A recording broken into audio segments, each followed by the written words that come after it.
Order. There will now be a moment of silent prayer and meditation.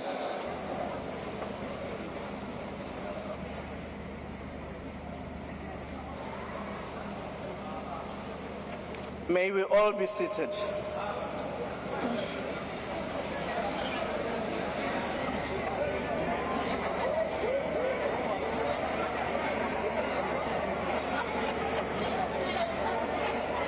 Order, honorable members, can you please take your seats?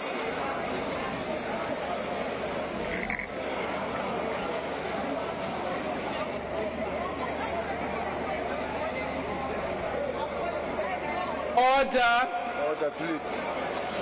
The Secretary will read the first order of the day. Consideration of the 2025 fiscal framework and revenue proposals, and of the report of the Standing Committee on Finance. Thank you very much, Dr. Order. There is a hand raised by the DA Chief Whip, as well as the EFF, and is it ATM? And MK. Can we start with the DA? Let me hear your point of order. Thank you, Madam Speaker. Madam Speaker, I rise in terms of Rule 92 on a procedural matter. Madam Speaker, you would have received my letter this morning indicating that we are of the opinion that the report as it was published today, the final recommendation was not included and put before the committee last night as it appears in the ATC, and therefore it does fall foul of Section 8.4 of the Money Bills Amendment Procedure and Related Matters Act.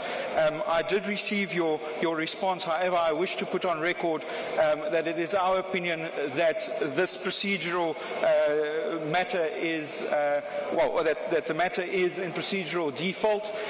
It must also be kept in mind that it's a matter of law, since the VAT increase will commence on the 1st of May 2025, and we would like to ask you to please send this report back to the committee on those procedural grounds, because if the House considers that report, despite the procedural defect, that this House would be complicit in considering what we believe to be an illegal report at this stage. Thank you.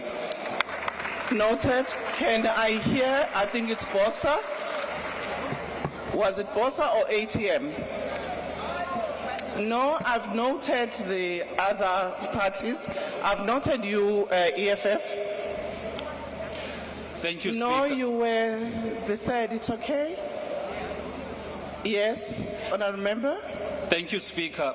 I want to echo the sentiments from the Democratic Alliance regarding the issues that have been raised not only by them but also by MK and EFF on the flawed process that was followed to adopt the report that will be considered today. So based on that, our submission is that the committee must be requested to properly and legally follow the correct processes in terms of adopting that report, so that when it comes to the House, it comes to the House having gone through the proper legal channels. Thank you. Thank you, EFF. Thank you very much, Speaker. Speaker, we wrote to you last night, and your response that you sent to us earlier today is deeply unsatisfactory. And Speaker, I want to put it to you that you missed the point completely, because you are quoting a rule that seeks to say that it was the workings of the committee. It is not. It's a legal requirement, Speaker. If you look at the Money Bills Amendment Procedure and Related Matters Act, Section 8, subsection.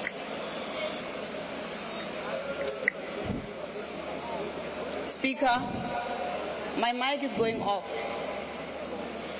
So Section 8, subsection 4 clearly says that there must be a clear statement of whether we accept or we amend the fiscal framework and revenue proposals. We are putting it to you that you were misled to believe that that happened in the committee, because it did not. In your response, you are saying that you got advised that that happened. I sit in that committee. were there from morning until evening.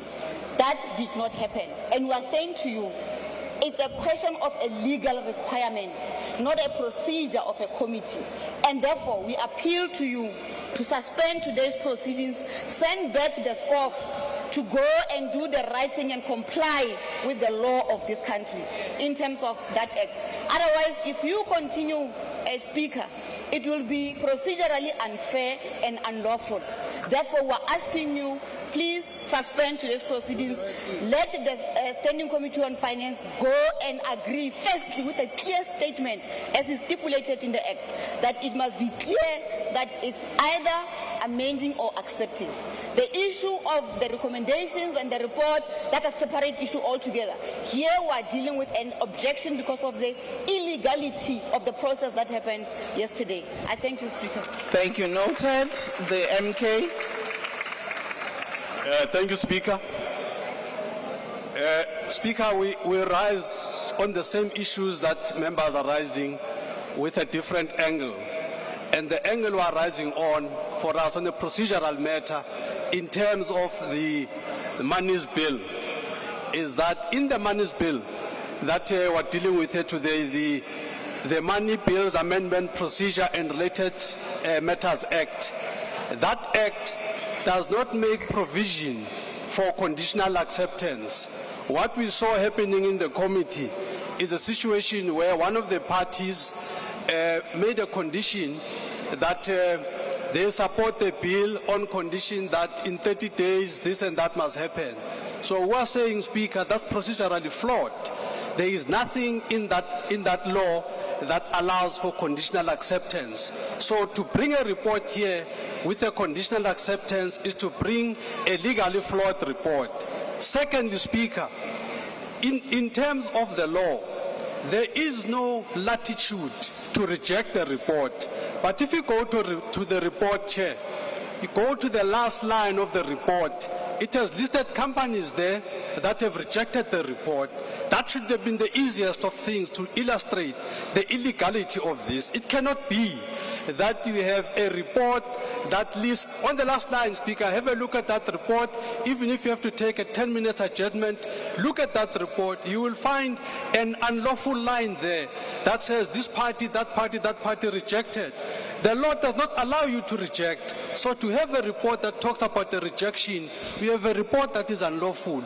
We're calling on you, Speaker, to do two things. One, to declare this sitting, to declare the processing of this report as an unlawful processing. And we're calling on your conscience, Speaker, to say you cannot lead an unlawful process. So we're calling on you to, and if you differ with that, Speaker, we're asking that you put this matter on the vote, and as you do, we allow us to vote individually if you differ with the fact of declaring this an unlawful processing of the report. Thank you very much. Thank you very much. Honorable members, I have noted all the hands that have been raised in respect of this matter.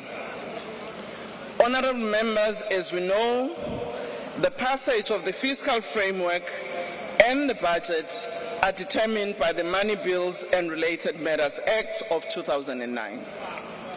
In the case of the fiscal framework, Section 8 of the Act prescribes that the Standing Committee must consider the fiscal framework within certain parameters. Moreover, in terms of its report, Section 8, subsection 4 of the Act states that, I quote, "The report must include a clear statement accepting or amending the fiscal framework," close quote. The dispute is whether, in the process of concluding the report, the question to accept the fiscal framework was duly considered by the committee. Honorable members, the Act does not determine the specific details of the decision-making process within the committee. The rules of the House do, however, provide some guidance. Assembly Rule 232 provides that the committee must perform the function and exercise the power specified in the Act, as well as those listed in Rule 227. The committee can also exercise the power specified in Rule 167. except insofar as any of these provisions are inconsistent with the provisions of the Act. Rule 167, subsection F, in turn adds that a committee may determine its own working arrangements. I am advised that the draft report was formally adopted in the Standing Committee. The report before the House states the following on page 35, which I think has been quoted by Honorable Manye. I quote, "Having considered the 2025 fiscal framework and revenue proposal, the Standing Committee on Finance accept the 2025 fiscal framework and revenue proposal," close quote. On the basis of the report and advice received, I'm not convinced that the committee contravened the law or the rules when finalizing its report. Consequently, there is no legal impediment preventing this House today to proceed with its business. Honorable members, order. I also want to state that I received letters, even though at different times, from the economic freedom fighters, which landed on our desk at 5 a.m. this morning, asking us to respond by 8 o'clock, but because we were to satisfy ourselves about these matters, we missed their deadline, but we responded equally. We also received subsequently the letter of the Democratic Alliance, which again we responded to it, and the letter from Umkhonto Wesizwe Party, which again we responded to them on the matters that again they've just raised in this House for all of you to appreciate it, including even what was my response to those parties. So this is my ruling that we proceed with the report today. Thank you. Honorable Manye, an honorable member of the EFF. Chairperson, I know how the rules work in terms of if one is not happy with the ruling. The issue I want to raise, Chair, is a different one. That purely based on facts, you say you've been advised. I want to put it to you, Madam Speaker, that you were improperly advised. The meeting ended around 6 o'clock. We can show evidence that the report was distributed at 7:30 at night. So it cannot be that two can't work together. You can't have a meeting finishing at 6 and have a report circulated at 7:30. Clearly the report was done after the meeting, and therefore the procedures were not followed. So to be advised that everything was done, you were misled, Speaker. You've taken a decision based on the wrong information. We ask you to adjourn the House for 10 minutes and get the facts right. Honorable Manye, thank you very much. I've noted your concern, but you must also appreciate that when committees sit, you do have the staff of Parliament, all of whom were consulted in responding to your letters. Honorable member of the EFF. Thank you, Speaker. Speaker, it's very painful that we have to repeat again and again the things we said in the committee. And even in the committee, we repeated many times, and the chairperson refused to follow what the law says. Now we come here, I'm going to read the act, what it says, Madam Speaker, because what you are quoting for is the procedure of the committee. But here is the act that guides what needs to happen once we've got the fiscal framework. Speaker, let me refer you to Section 8. Honorable members, let's allow the member the privilege to quote the act which all of you have. You can Please. Quote the section you want to quote. Yes, Section 8, adopting the fiscal framework and revenue proposals. And it reads as follows. The National Assembly and the National Council of Provinces must refer the fiscal framework and revenue proposals to their respective committee on finance. The committees must conduct joint public hearings on the fiscal framework and revenue proposals. The committees must, within 16 days of the tabling of the national budget, submit a report to the National Assembly and the National Council of Provinces as the case requires on the fiscal framework and revenue proposals. The report must include a clear statement accepting or amending the fiscal framework and revenue proposals. When amending the fiscal framework, a money bill, or taking any decisions in terms of this act, Parliament and its committees must ensure that there is an appropriate balance between revenue expenditure and borrowing. Speaker, there was never a time in the committee where the chairperson asked whether we are accepting the fiscal framework and revenue proposal or we are amending it. We are saying to you that did not happen. What happened is that we started with the report and the chairperson asked us to have input on the report and make recommendations on the report. Even at the end, it was never subjected to whether we are accepting the fiscal framework and revenue proposal. And therefore, what is going to be tabled here today is procedurally unfair. We can't continue with a document that is procedurally unfair. It did not follow the process as stipulated by the Money Bills Act. We're asking you, Speaker, once again, please suspend the proceedings of today. Let's follow the law. We obviously have South Africans who are waiting for these monies, but we will not vote on a report that is illegal, Madam Speaker. Please, thank you. Thank you. Can I ask Honorable Michalakis, followed by Honorable Zagude? Thank you very much for the response, Madam Speaker. Madam Speaker, Rule 167 still requires the committee to fulfill its functions within the ambit of the law and the determinations of the law. The fact of the matter is that the members of the committee yesterday frequently asked for updated versions of the report as they were going through it. And the fact is that the final version of the report as it appears in the ATC was never presented and voted on by those members as a final step. That is a procedural irregularity. I respect your right to make the determination and the ruling, but I do have to stress, Madam Speaker, that there is a serious procedural defect in this, and we do stand a risk as a House to be part of that procedural irregularity if this vote does not get postponed today. So I would like to ask you to please take Rule 167 into consideration, as well as the facts that we've put before you this afternoon, that the procedure was not followed according to the law. Thank you. Thank you, Honorable Zagude. Thank you very much, Honorable Speaker. Honorable Speaker, I want to inform this House on a point of procedure that the Standing Committee on Finance followed all the processes according to the money bills. I didn't howl at you when you speak. Chair. Point of order, Chair. Order, honorable members. Can we allow Point of order, Chair. Honorables Tambo? Can we order?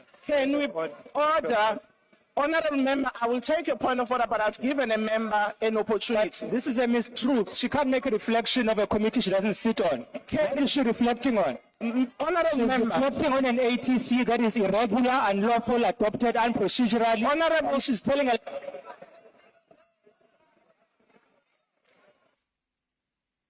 Honorable member, I have raised with you that no, you allow a member to conclude a point. I will give you an opportunity to raise your point of order. We can't allow a process that is just going to be unfair. Honorable members, each member is equal. I have given a member an opportunity, and also Honorable Tambo, other members have spoken here who don't sit in the committee, made their reflections. So it's not the first member.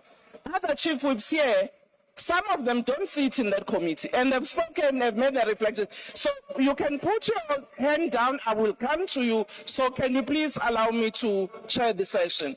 Honorable Zagude. Thank you very much, Honorable Speaker. Like I was saying, the Portfolio Committee, according to the report that we got, followed all the processes according to the money bills and also the rules of Parliament.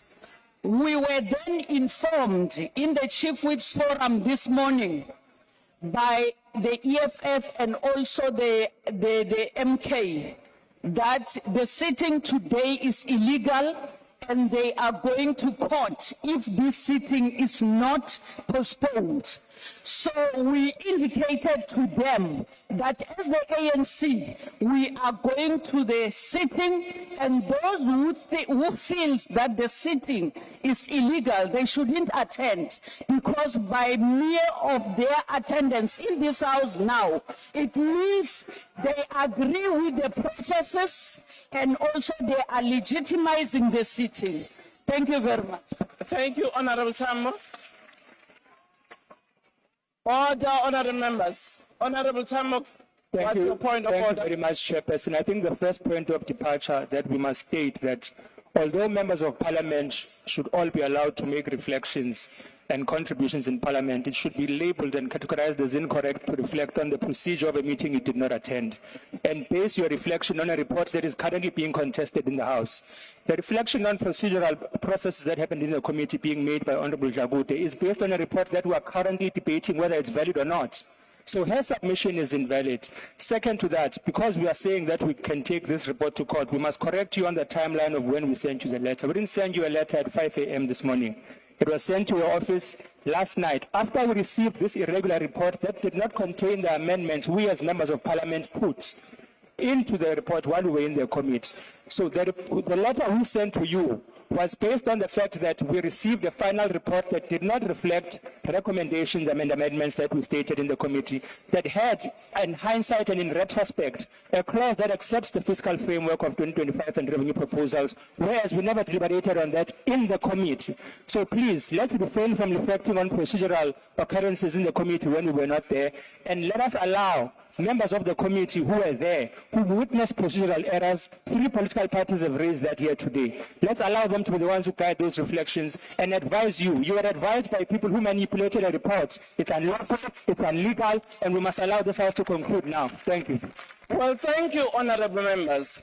I do think I must reflect, as I've said earlier. Each letter I receive from a party, from a member of this House, I do read and consider it. I do get advice in terms of the rules, in terms of the procedure, before I satisfy myself and respond, which I did. And I've given a ruling on the basis of what I received from you and the advice I received. I do not see any reason why this House must not sit. And I do want to say, honorable members, anyway, all committee reports come to the House. It is the floor that will decide whether it accepts or rejects a report. And all of you, as you will be participating in the debate, you can decide that you reject this report, you do not accept it. And therefore, I will now proceed with the discussions. Honorable member, I am not suspending the House, nor am I giving a 10 minutes for consultation. Thank you very much. Honorable member of the EFF. Speaker, thank you. I just need to correct this and put it on record that you did not receive the letter at 5 a.m. this morning. The letter was sent to your office at 11:46 last night. So your office is very much incompetent, and you can't say it was received. I've got proof here. So South Africans must know that the EFF wrote a letter to the Speaker at 11:46. You're wasting time. Madam Speaker, and you only responded to us now at 12. Thank you, honorable member. The second point, Speaker, let me just finish. It's incorrect for you to... Order, honorable members. It's incorrect, Madam Speaker, for you to say all committee reports comes here and gets voted for. We are dealing with the fiscal framework and revenue proposal, which is guided by the Money Bills Act. And the Money Bills Act is very clear and explicit to say in the committee, there must be an indication of whether you accept. Honorable member, you have repeatedly raised that point. Order, honorable member, can you allow us? Even after numerous. Can you allow us to point other members? You have made your point. You have raised the same points and I've listened and I've responded. I agree, Speaker, but you Exactly, keep on but- saying the wrong things, and but- we must correct you. Honorable member, We must correct you. Honorable member, you know the rules of this house.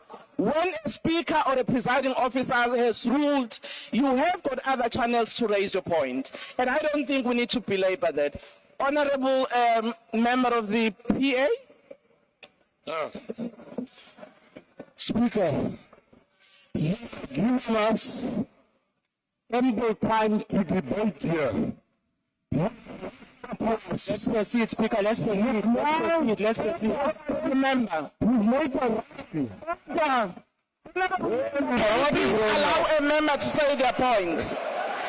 Speaker, you've given us a chance to debate. We've heard our views. You have ruled. Now we're being asked of things of midnight. You are the security guard that was looking at your computer that night. Let us vote for the budget. The people are waiting. Let us vote. Order, honorable members, I've closed this debate. I'm now allowing the chairperson of the committee to actually come and table the report. On a point of order, House Chair. On a point of order, House Chair. Speaker, on a different point. Speaker, on a point of order. Point of order, House Chair. Honorable members, I have closed the debate on the point of order, whether the issue must be debated or not.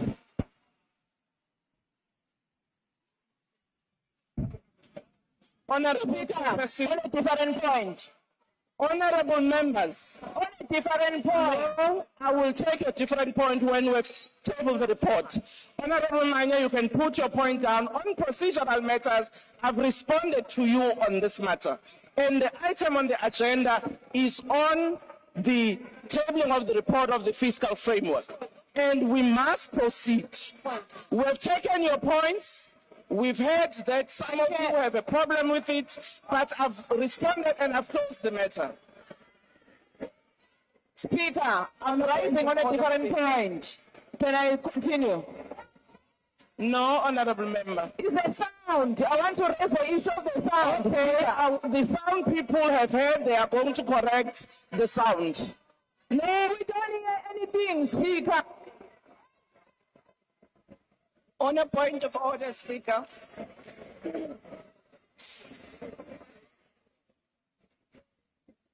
Honorable member, People will raise the issue of the sound. And then honorable member, the sound has been attended to. Honorable member. With the problem of the sound, Speaker. Honorable Mkalipi, you have said you wanted to raise a point on the sound. The sound people must deal with the sound, but we must continue. No, we can't hear. What are you responding cannot to? hear. You are responding to what? The members that are dealing with the sound are going to address it. Honorable, We can't hear, Speaker. Honorable Manye, if it's the point about the report, I've ruled on that. So I don't think we're going to take another new point on that matter. Fix the So what sound, is your- Speaker. We don't hear anything. You are hearing everything. What is your point of order, Honorable Manye, which is not on this matter? Thank you, Chair. Thank you, Madam Speaker. The only point I'm rising on is not to deal with anything that we've dealt with. It's just to correct for the record of this House that as the MK party, we only got acknowledgement of the letter, but we didn't get the response. I've seen other responses to other parties, but the response to MK has not arrived as we speak. There is no response on the issue that we've raised. Well, Just you- want to put that on the record. Honorable member, you can also check on your report or on your emails. The response was given to the MK party. What I did not do is to respond to you on WhatsApp because you also sent your letter on the WhatsApp. I sent it on the official email. And to come back to the issue at hand, let's have the honorable member, the chairperson of the committee, to table the report. On a point of order, Speaker. On a point of order, What is the point of order, honorable member? Speaker, the sound, we cannot hear a thing. Yes. We cannot hear anything. We can't hear. I'm not sure if you address the issue of sound. Honorable Reddy, the issue of We are the sound, proceeding with a meeting the where issue, we cannot hear anybody. you know, honorable I members, mean, your members across are It's- making the biggest noise here. it's very interesting because I can hear you, but you can't hear me. Very interesting. We cannot hear you. It's a very Why are you interesting responding take if you can't hear? because I'm responding to you and you are responding to me. So, Honorable Sangwini, what's your point of order? Thank you very much, House Chair.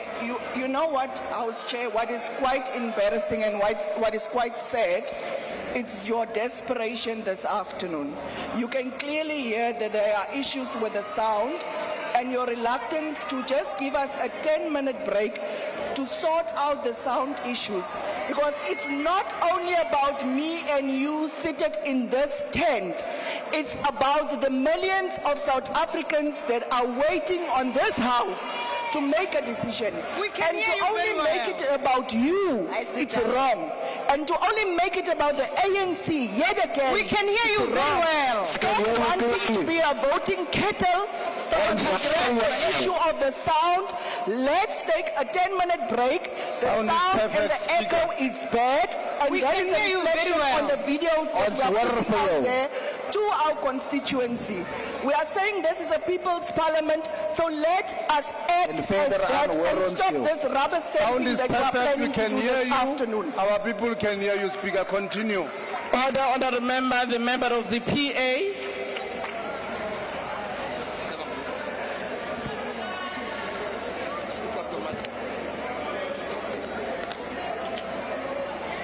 Thank you, Honorable Speaker. Speaker, I agree with all parties complaining about the sound. It is now and then a bit inaudible. But I've got two solutions. One, I've tested the headphones. It works perfectly and it solves the problem with the sound. And secondly, if they are quiet, they will hear the sound better, Honorable Speaker, because we've got South Africa waiting on the budget, and we cannot waste the time of our citizens of this country by listening to frivolous things when we do have solutions. Thank you. Thank you, honorable member Nolunchungu. Thank you very much, Speaker. We are going to vote at the end of the session. And I want to appeal to you that this is a matter that is very important, that you allow that each and every individual stands up and vote verbally. It is not something new. It is not something Sit down, eh? Order, honorable members, let's allow the member to raise their point. She's abusing us. No, honorable member, you've got no right. That's my right to determine whether what the member is saying is out of I order am or not. simply making a Honorable member, can Chair. you finish your point? Yes, it will not be the first time that we do that. Remember, on the issue of Phala Phala, we did the same. When Judge Stoppe, we voted verbally. So I'm appealing to you that we entertain that process for today. Thank you. Thank you, honorable member of the of the MK party. Thank you, Chair. Thank you, Madam Speaker. We support, but we are saying it should be on a secret ballot. I'm supporting it should be on a secret ballot. We're not in a PGM, yeah. We're not in a PGM. Honorable member, order. I have a duty to ensure the smooth conduct of proceedings. Order, honorable members. I also have to ensure that the privileges of all members of the sittings are protected. Honorable members at the back, on the side of the EFF and side of the MK, you can converse, but you mustn't drown other members. I also want to indicate that all members have got the same privileges. And that is why I've listened carefully to each one of you and the interventions we've done that. And therefore, honorable members, we must now proceed. I've heard the request by the EFF Chief Whip, and I just want to inform her that earlier on we had received a request from the Democratic Alliance requesting that there must be a voice recording of the vote when we come to voting. We've also received a request from the MK party. Now I am not sure whether you did consult together, because the first request we received from the MK party was that it must be a show of hands. So we will formally inform you when that time comes what process are we going to follow. But I just want to alert all parties that the three parties did make a request on the mode of voting that must be followed. Thank you very much. I'll now ask the chair to table the report.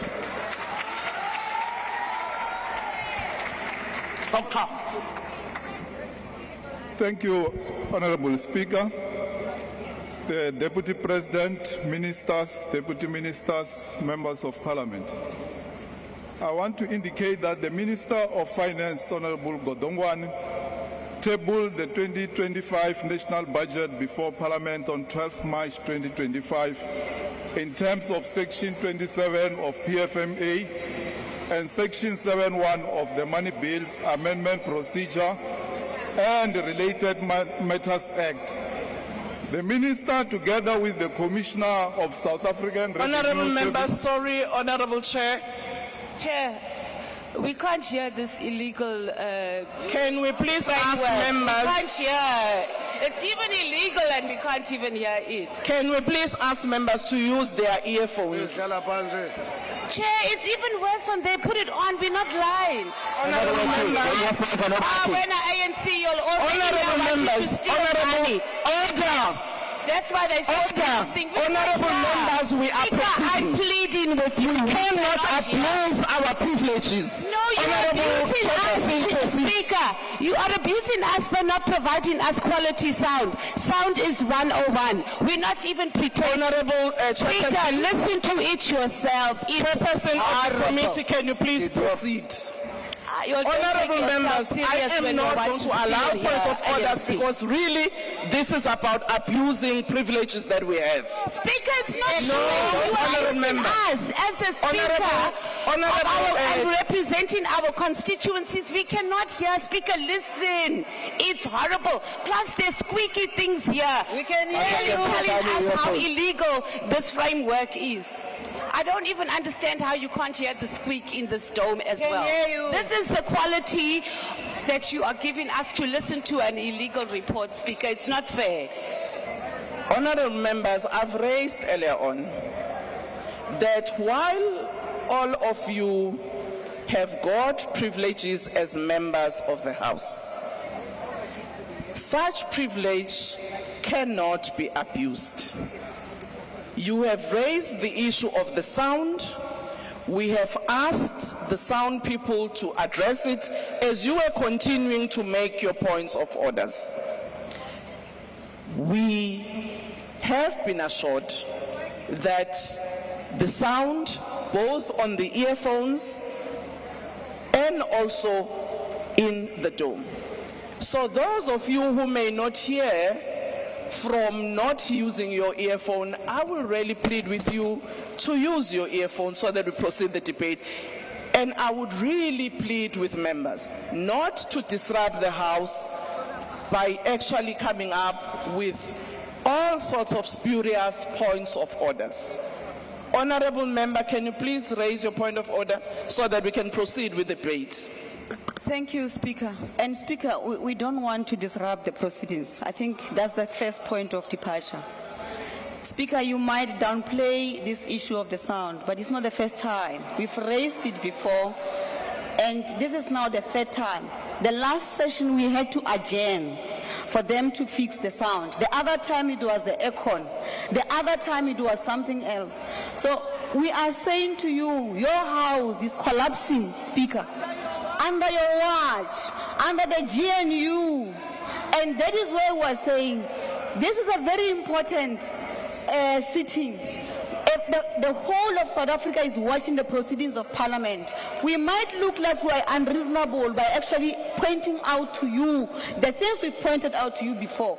The sound is not good, and the people, our constituency, are WhatsApping us, are telling us that they can't hear the proceedings. So we are asking you, Madam Speaker, please let's have 5 minutes break. Let the sound, the last time the sound people had to be fired. And that was confirmed by the Secretary of Parliament. After our request and after our complaint that the sound system is not proper, they were fired. So these new ones should have gotten the right back and should know that they should have done the right thing. Because we are now back to the same issue, we are appealing to you, Speaker, adjourn the session for 5 minutes. So that they can fix the sound. Our constitution. My mother is watching, but he can't hear what we're dealing with. Order, honourable members. This affects all South Africans. That's why you want to appear on TV. Honourable member, that actually borders on abusing the process. And I really would plead with all of us. Let us respect ourselves, this House, and the people of South Africa. And I really think we should do so. I said honorable members have an opportunity to raise their points of debate in this House, and they've got an opportunity to even vote. If there is a need to do so at the end, you will determine that. But I don't think we need to belabor the point on this matter. Honorable member waving the paper, what's your point of order? Thank you, Speaker. Speaker, I've not gotten involved in the debate about the legality, but I'm telling you in all honesty, we can't hear over here. I've tried the headphones, it's actually working. Speaker, I'm going to ask you if you can adjourn for 5 minutes to have the sound. We can hear. Speaker, I'm not being funny at all, but we lost 16 billion rand over the last few days because of this budget. We want the chair to deliver. I personally want to. If I can't hear him, Speaker, then we might as well all go home. Thank you. Honourable members, I am proceeding. You can use your earphones. We really cannot belabor the points. Those members who feel very strongly that they are not hearing, they must use the earphone. But we cannot stop the debate today. Honourable members, I have stopped on this issue of the sound and we proceed. Chairperson, can you please table the report? Speaker, I will spend some time to outline the procedure that has been followed by the committees in processing the report. The Minister, together with the Commissioner of SARS, briefed the Committee on Finance on the 14th of March 2025. On the 18th of March 2025, the Committees of Finance, both in the NCOP and NA, received the post-budget tabling input from the Parliamentary Budget Office and the Financial and Fiscal Commission. The committee issued adverts for public hearings on 4th March 2025 on website, social channels, and print media.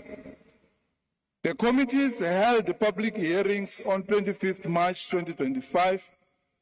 We received 51 submissions, 29 written and 22 oral.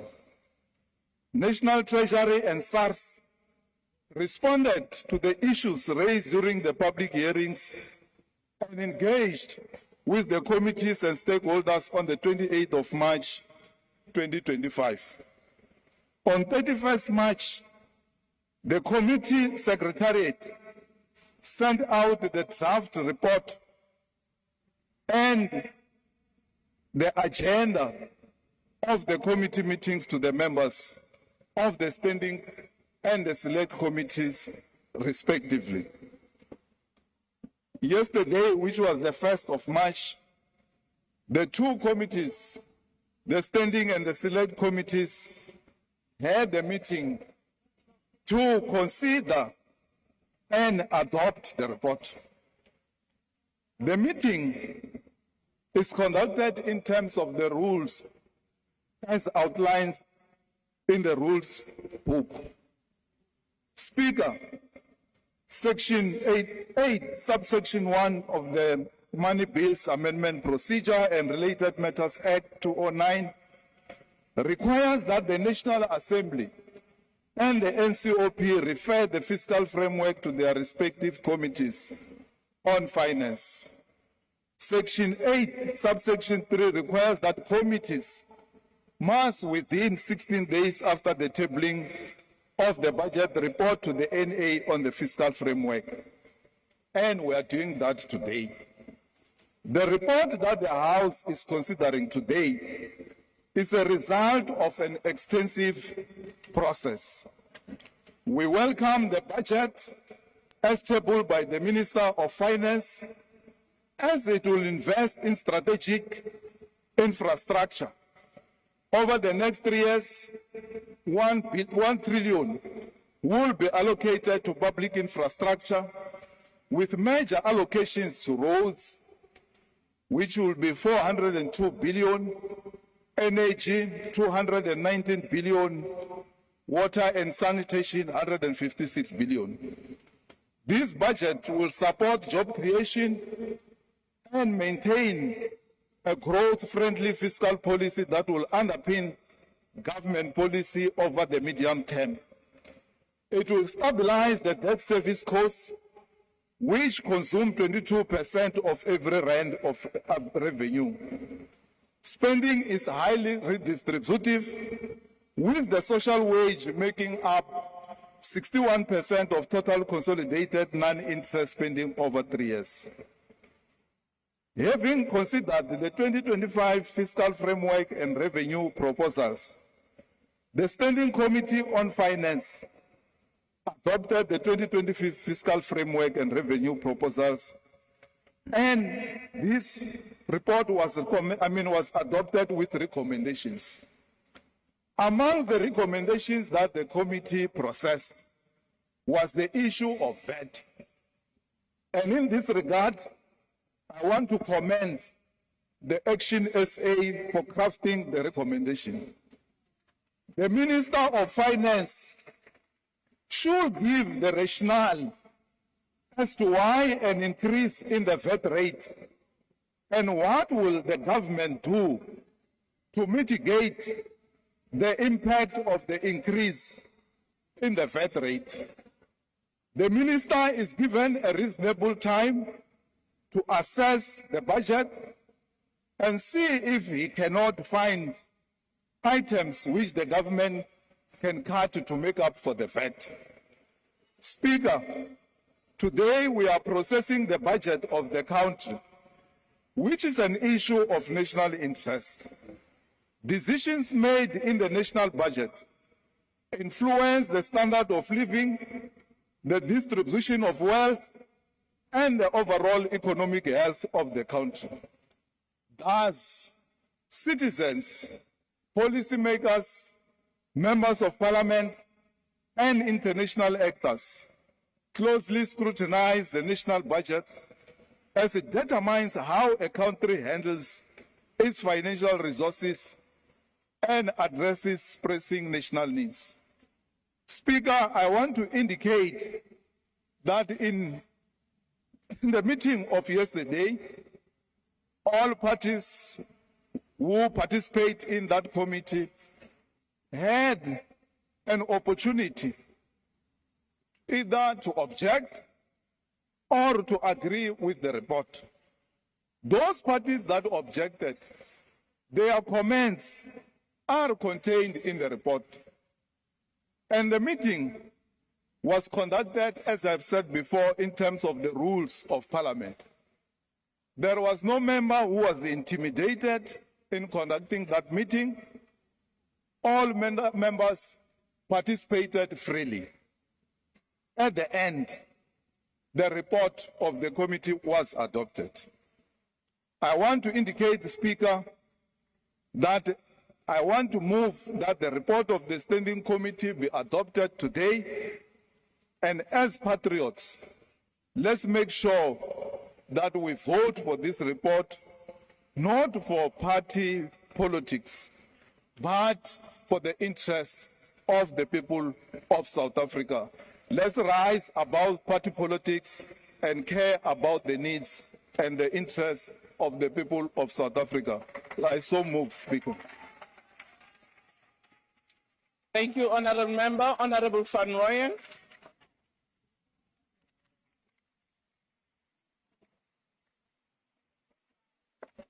Thank you very much, Honourable Speaker. Allow me, Speaker, just to share two of many MK party. Order, honourable members, can we allow the member on the platform to be heard? Allow me to share two of many MK party takeaway lessons from this legally flawed fiscal framework and revenue proposal process. Number one, the process exposed National Treasury as a ministry that doesn't consider or take country public participation democracy serious. National Treasury was advised by both the FFC and the Parliament Budget Office not to increase VAT, as this will worsen the hard living conditions enjoyed by the poor masses of our people. This advice was ignored. This advice was further reiterated by MPs serving in the Finance Committee, except ANC MPs, who were obviously instructed to swallow the bitter pill, even if it worked against their party position on being a pro-poor party. Interestingly, at the tail end of the process, IFP supported a very weird and legally flawed recommendation on VAT increase initiated by Action SA, which seems to be finding it difficult to resist the devil-packed blue lights temptation. Speaker, as if that was not enough, National Treasury, through a public participation process facilitated by Joint Committee of Finance, received 51 submissions. Only 2 of these submissions supported VAT increases. The rest opposed the regressive revenue generation measure. Still, National Treasury refused to listen. The million-dollar question is, who is National Treasury serving and supposed to listen to? If the overwhelming majority voice of reason is ignored, who is National Treasury listening to? We hope this posture by National Treasury does not confirm our long-held view that South Africa is controlled by powerful men from Washington and London, pulling the strings in far-flung neoliberal colonies. Of course, with the active support of greedy and unpatriotic local politicians, 10 political managers of the moment. As MK Party, we hope that National Treasury posture does not substantiate our long-held view that National Treasury is a proxy of global capital whose sole objective is to enrich the few and subject the masses of the global population to extreme poverty, unemployment, and inequality through neoliberal policies. I must indicate, Minister, you were advised to consider reviewing tax incentives given to businesses without realization of desired outcomes, so as you can save millions for the fiscus. You were further advised to consider suspending government contribution to government employees' pension fund and generate much-needed injection to the fiscus. We advise you to consider wealth tax to tamper with the unacceptable wealth distribution disparity bedeviling our country. All these advices fell on deaf ear.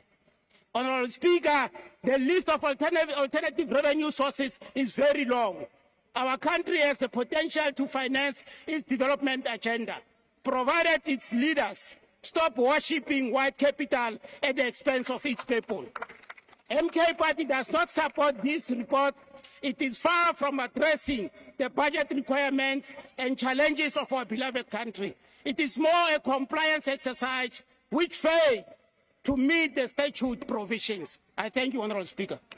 Thank you, Honorable Berker.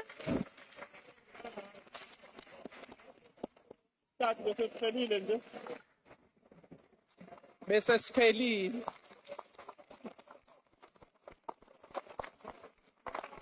Honorable Berker.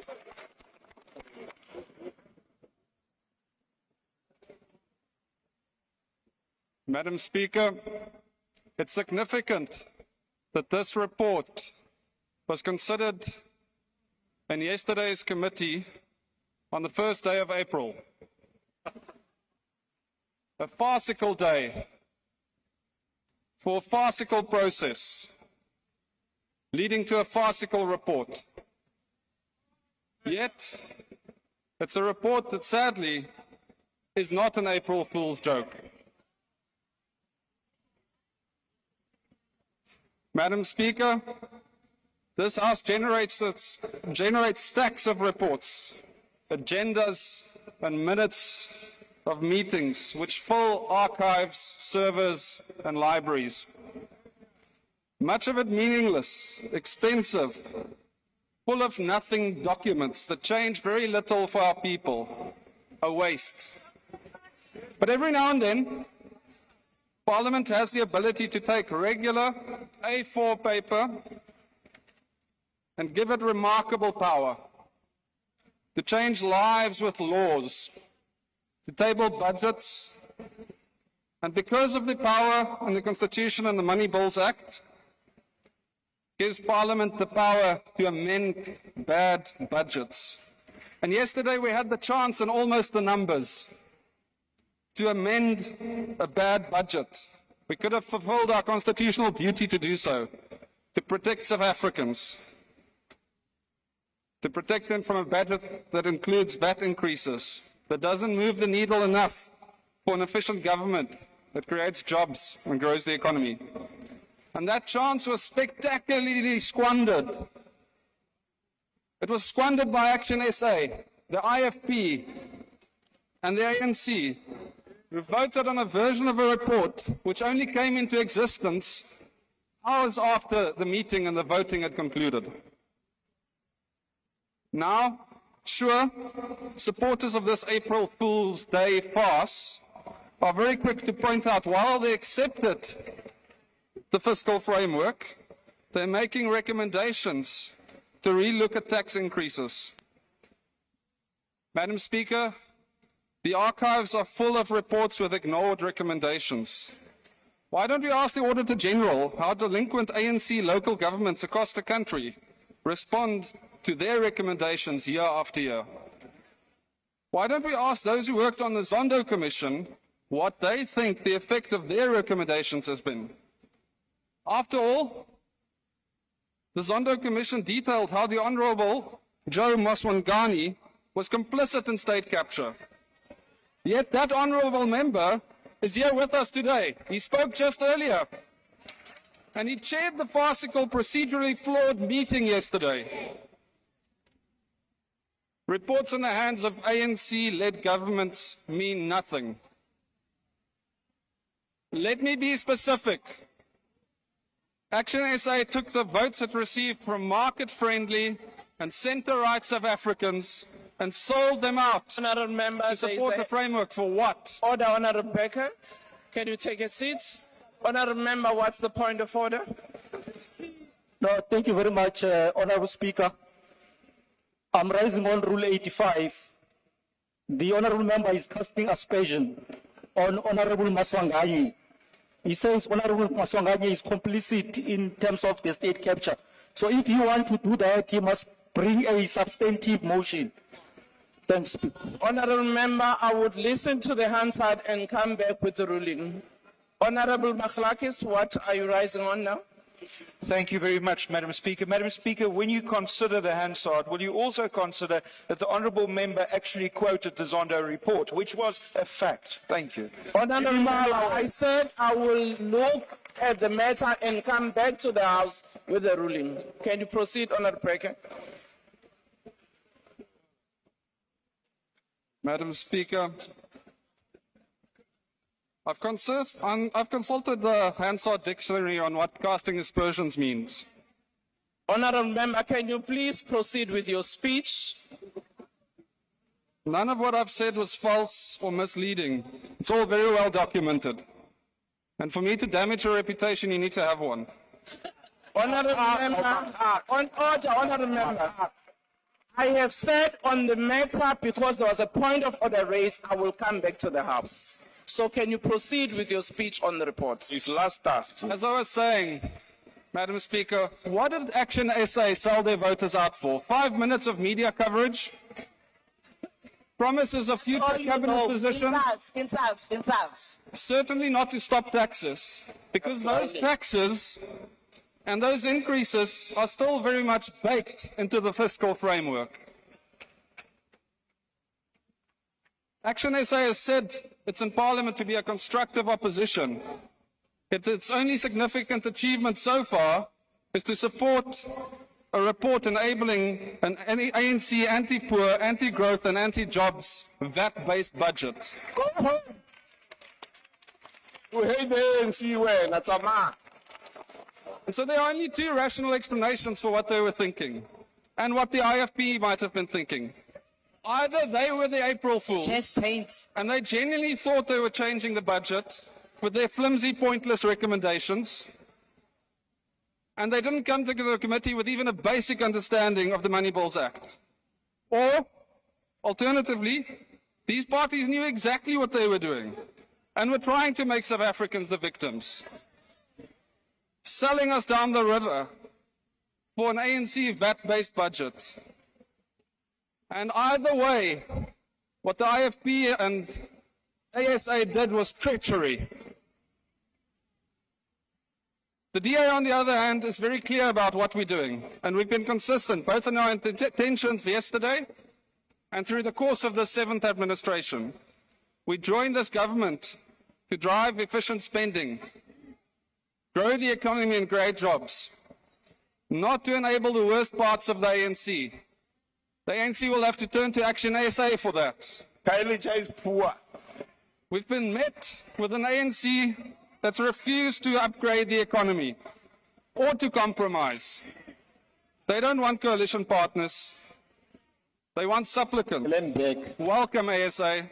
Goodbye. I will say one thing.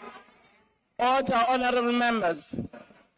I will say one thing about all the paper that Parliament generates, Madam Speaker. Even the reports and motions that achieve nothing do record our deeds or misdeeds. And what will they record now? Today, you, honourable members, have the same opportunity Action SA and the AFP had yesterday, and squandered either for cheap political points or as victims of the saddest April Fool's joke in parliamentary history. So your choice is as follows. 1, you can choose to vote for a report that keeps the fiscal framework as it is, that enshrines tax increases, enshrines bad economic policy, and supports the anti-poor, anti-growth and anti-jobs ANC budget. Or 2, you can support us in opposing this increase. Support you. As the DA, we will remain on course. We'll pursue an efficient government, growth and jobs, and vote firmly against this farce of a report. We reject it with the content it deserves. We reject you. It's not worth the paper it was printed on.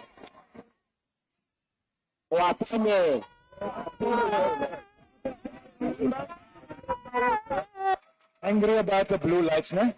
Honourable Maude, yes. Honourable Van Rooyen, what's your point of order? Sorry, Honourable Reddy. Madam Speaker, I rise in terms of Rule 65. You know, while the previous speaker, it's not every day that we like to hear what the DA has to say, and today we wanted to hear, but members were actually speaking into the mic, switching on their mic, and as a result of that, we were unable to hear the speaker. Now, the sound, the acoustics is extremely bad on this side of the House. I'm really appealing to you, Speaker, to get some control here and inform members that they should not howl so much so that we cannot hear the speakers. Please. Thank you, Honorable Reddy. That point I made myself for all of you in this House to actually be in order. Honorable Mauta, take your podium. Thank you, Speaker. Greetings, President and Commander-in-Chief, Honorable Julius Malema, officials, commissars, and fighters. The EFF does not support the 2025 fiscal framework and revenue proposals as tabled by the Minister of Finance. Speaker, we wrote to you last night an urgent letter requesting the withdrawal of the report on the 2025 fiscal framework and revenue proposals adopted by the Standing Committee on Finance yesterday, adopted during a very chaotic meeting and in a procedurally illegal manner. In our letter, we demonstrated that the committee failed to follow a very basic but essential legal requirement in terms of the Money Bills Amendment Procedure and Related Matters Act of 2009, and requested that you withdraw this item from the order paper, but you chose not to do so. This is what will ultimately collapse the confused GNU government, not the present backroom dealings and backstabbing we are witnessing, but the failure to follow a simple legislative process. With all the confusion we witnessed in the committee yesterday, we are reminded of a giant of our struggle, Mama Winnie Nomzamo Madikizela Mandela, who passed away on this day 7 years ago. She once said, and I quote, "We have betrayed our people. Our struggle has been betrayed. The ANC has become something we never envisaged." And I end quote. This quote rings truer than ever before, as the ANC, now hiding behind the so-called GNU, continues to sell out the aspirations of our people. The less said about Action SA's misunderstanding of the legislation which guides the process and procedure to amend and approve the proposed budget as tabled by the Minister, the better. We will take time outside the sitting and explain, perhaps in a more simpler manner, that the budget is not passed based on negotiations of good faith, but is a creature of statutes.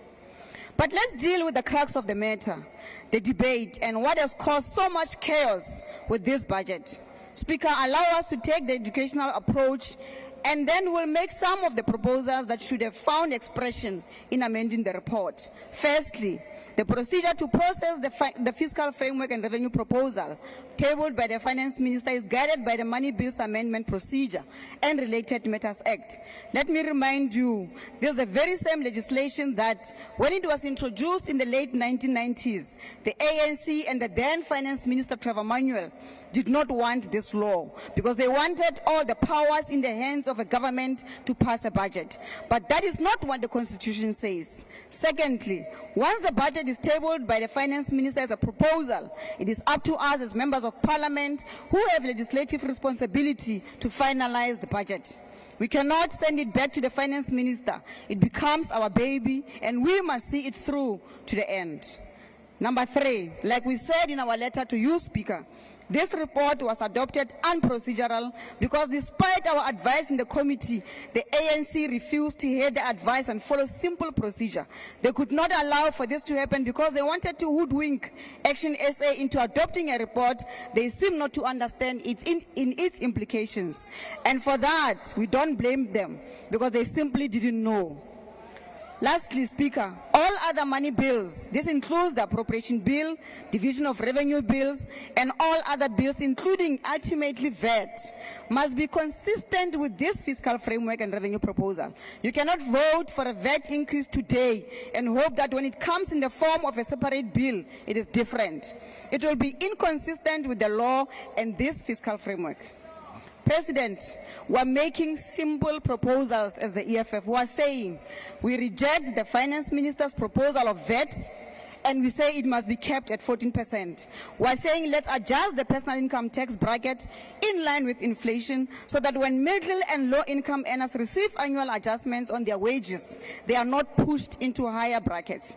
We're saying let's increase corporate income tax and introduce new forms of wealth tax that target apartheid inheritance. We made a proposal for an amendment to increase funding for SARS so that they can go and collect 800 billion rands that is there uncollected. We made a proposal that let's give the Parliamentary Budget Office, together with the FFC, the mandate to recalibrate the budget, allocate additional money for the appointment of doctors, of nurses, of teachers, police officers, and more general workers in municipalities.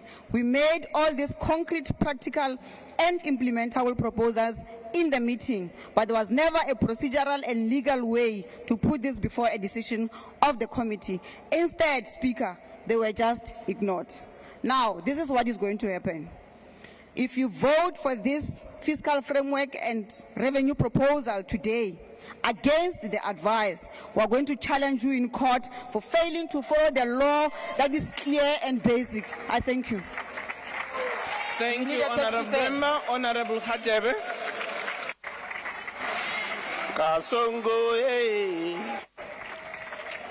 Thank you so much. Thank you so much, Honorable Speaker. Order, honorable members. We can allow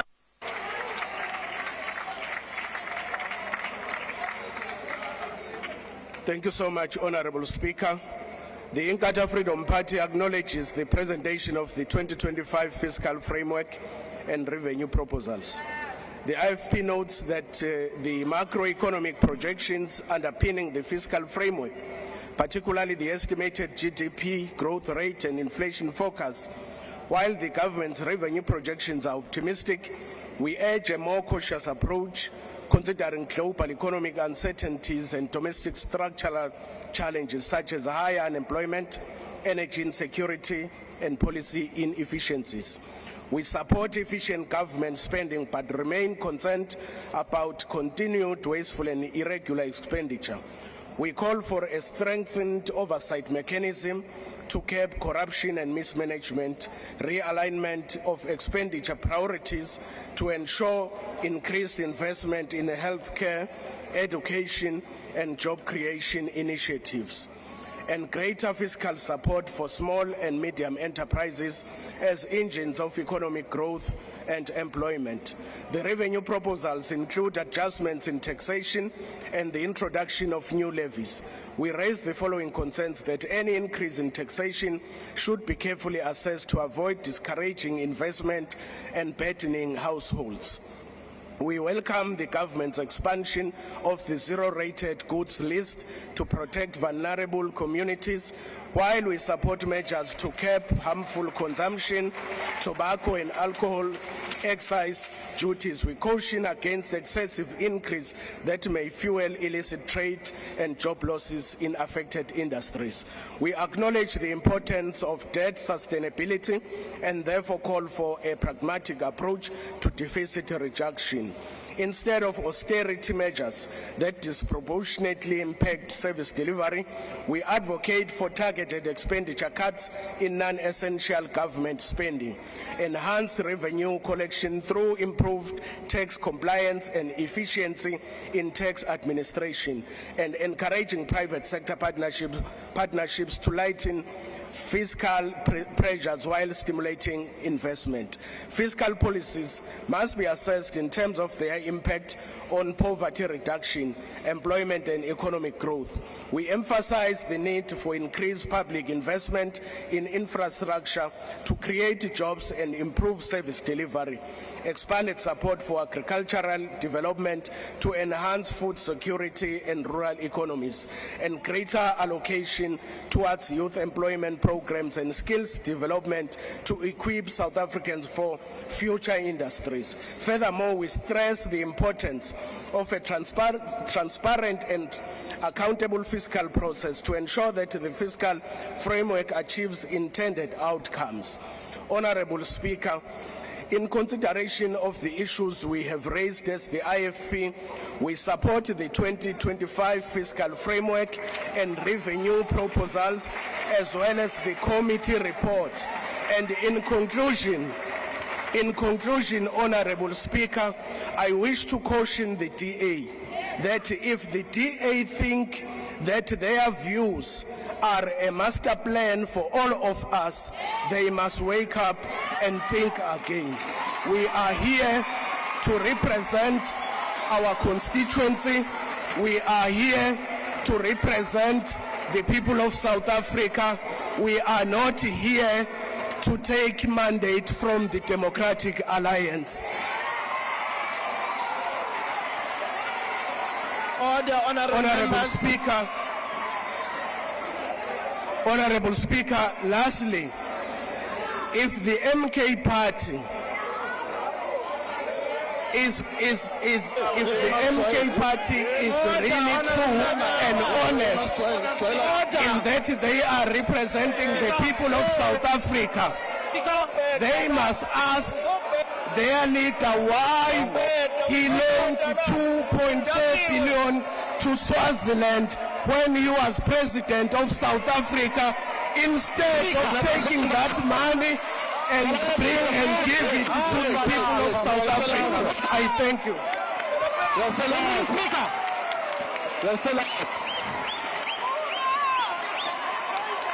The Minister of Sports, Art and Culture.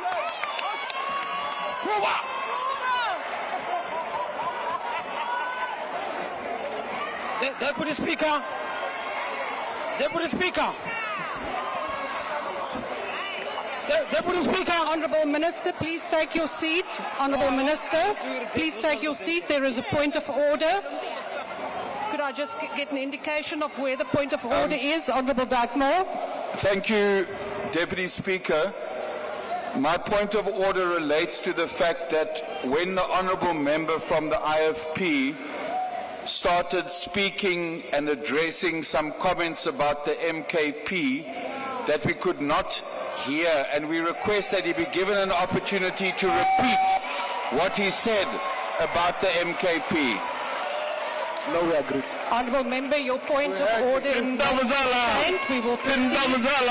Honourable Minister, Honourable Member, yes, please, your point of order. Chair, Deputy Speaker, can you ask the member who just spoke now, under which rule is he talking about here? Honourable Member, I did not sustain the point, so we proceed. Honourable Minister, please proceed. Honourable Minister.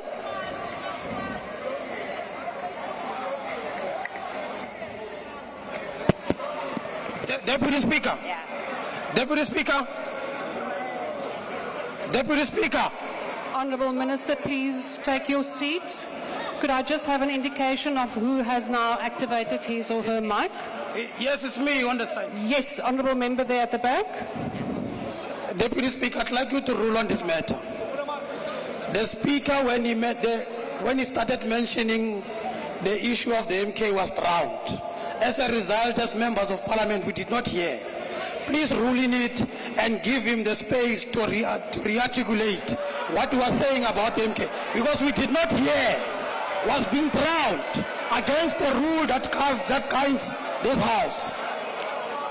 Honourable Member, Honourable Member, I also refer you to the rule that once the Speaker has ruled that you do not raise a point of order on that point, and I have not sustained that point of order, so therefore we proceed. Yes, Honourable Member. Thank you, Deputy Speaker. We cannot be judged for sound issues that we've been raising for quite a number of times. And the member must understand that MKP are not sound engineers. While MPs hoping that Parliament will be not engineers of making the environment more conducive for us to do our work. Honourable Member, that is not a point of order. We are not sound engineers. They are very far from engineers anyway. Honourable Members, do not switch on your microphones if you have not been recognised. I see there is a problem there in front, Honourable Member. Very far from that. They But can't be please, engineers. can we now proceed? I have ruled on the matter, and the Honourable Minister may now proceed.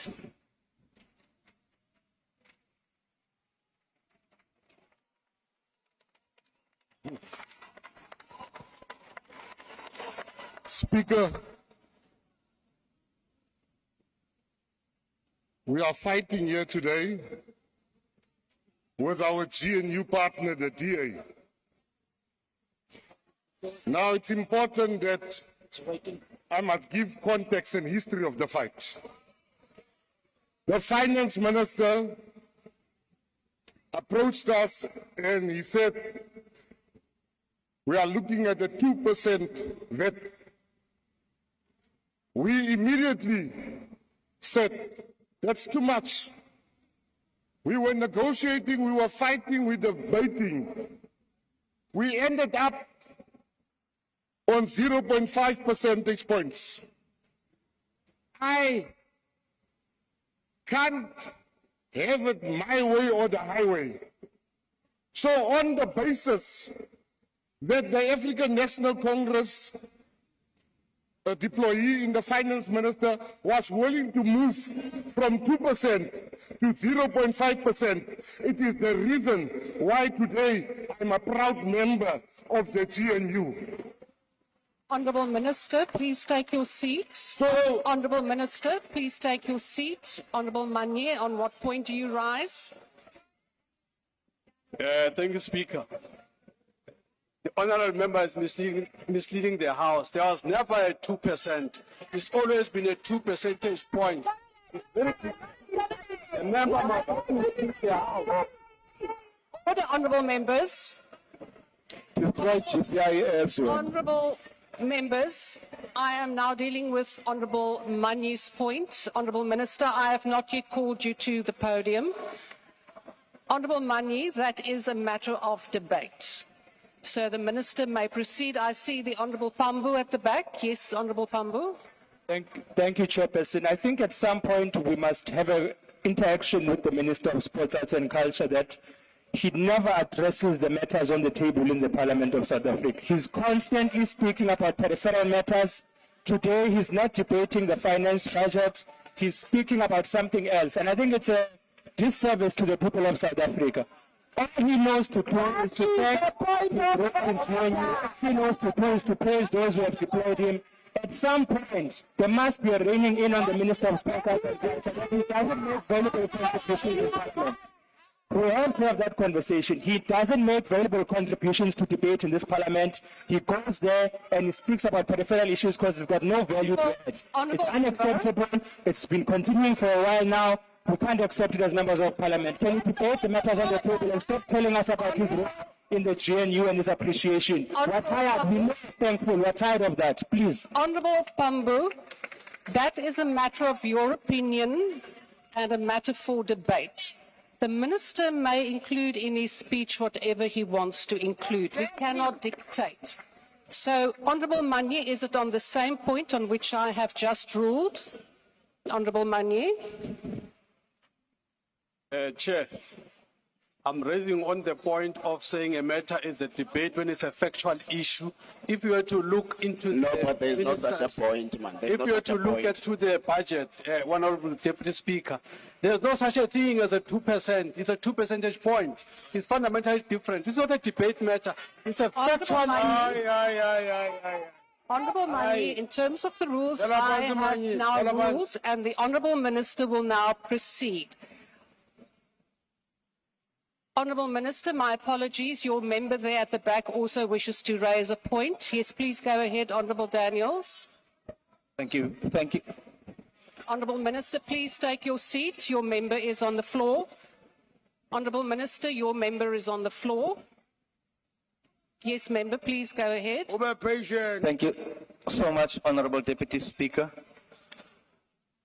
We must be sitting in different meetings because the Honourable Minister is raising points on the VAT item. Talking about the 2%, Honourable Chairperson, Speaker, is a matter that was initially member, tabled. I have ruled on they the mu- matter. Yeah, but they mustn't say we're not talking about VAT. Honourable when in member, fact digits are being mentioned, which refers to VAT. I have ruled on the matter, and please, members, take note. Once I have ruled on a matter, that is the end of that particular point of order, and we don't entertain it any further. Honourable Minister, please proceed.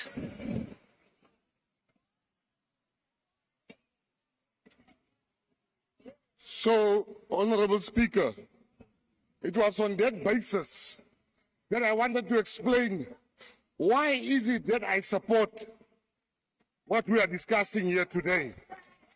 Unashamedly. But you see, this parliament, since I joined this parliament, the name of the poor has been used by every Tom, Dick and Jabulani. Everyone, the poor, the poor. The DA wanted to treat the VAT issue with Bella. Where was the poor in that transaction? Yesterday, a lady called Bronwyn Williams, her son was shot dead yesterday in Westbury. In Westbury. That lady is sick. After forensics took her son, they said to her, follow us. She said, no, I must go and vote first, because voting is the only way to silence the guns in my area. So if you wonder why Mackenzie is voting here, because this budget contains hope and plans that there will be more policing, there will be more jobs for the people. Lastly, you see, Des van Rooyen, Honorable Des van Rooyen come here, and he says, we love blue lights. When President Zuma appointed him for a weekend, he didn't say no to the blue lights. Honourable Minister, there's a point. Honourable Minister, Honourable Minister, please take your seats. Honourable Skosana, your point of order. Deputy Speaker. Order, members. Please proceed, Honourable Skosana. Deputy Speaker, President Zuma is not in the house here. So it's irrelevant. What he's talking about is irrelevant. Thank you. Honourable Minister, please proceed.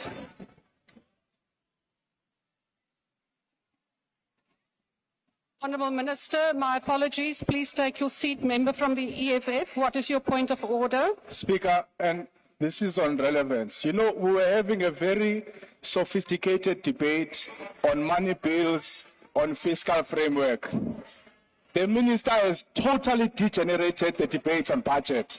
The guy simply has no clue what the money bills is about, what the fiscal framework is about. He's speaking like he's talking some numbers there in prison, talking about and all of this.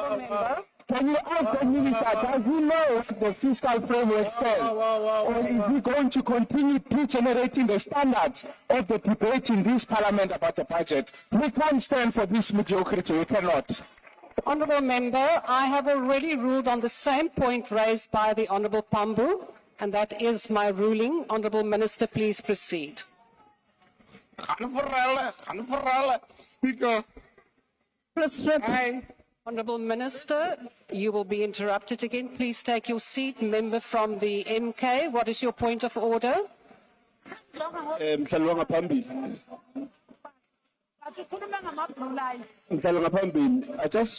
I just wish to check if the 3 minutes is not yet depleted of the minister there. Is wasting our time. Honourable Member, that is for the presiding officer to indicate that time has been concluded. Thank you. Honourable Member, MK. Deputy Speaker, I just want to check welcome player with the minister. The allegation that there's the chart missing and then is the one that is Member, suspected. that is out of I want order. to check with the minister. Is he aware of that he is supposed to be arrested for that? matter? Honourable Member, that is out of order. Minister, please proceed. You know, Speaker, I'm sitting there being very proud of myself because I am containing myself. I'm being given economic lessons by people that have never given nobody a job, never opened a business, while I've given thousands of people a job. I've opened plenty of businesses. In conclusion, Speaker, I just want to conclude by saying 5 minutes before this hearing, I was the one running around saying to people, we can't lose the DA. We must convince the DA to remain. I'm standing here today to say, Abahambe. Thank you.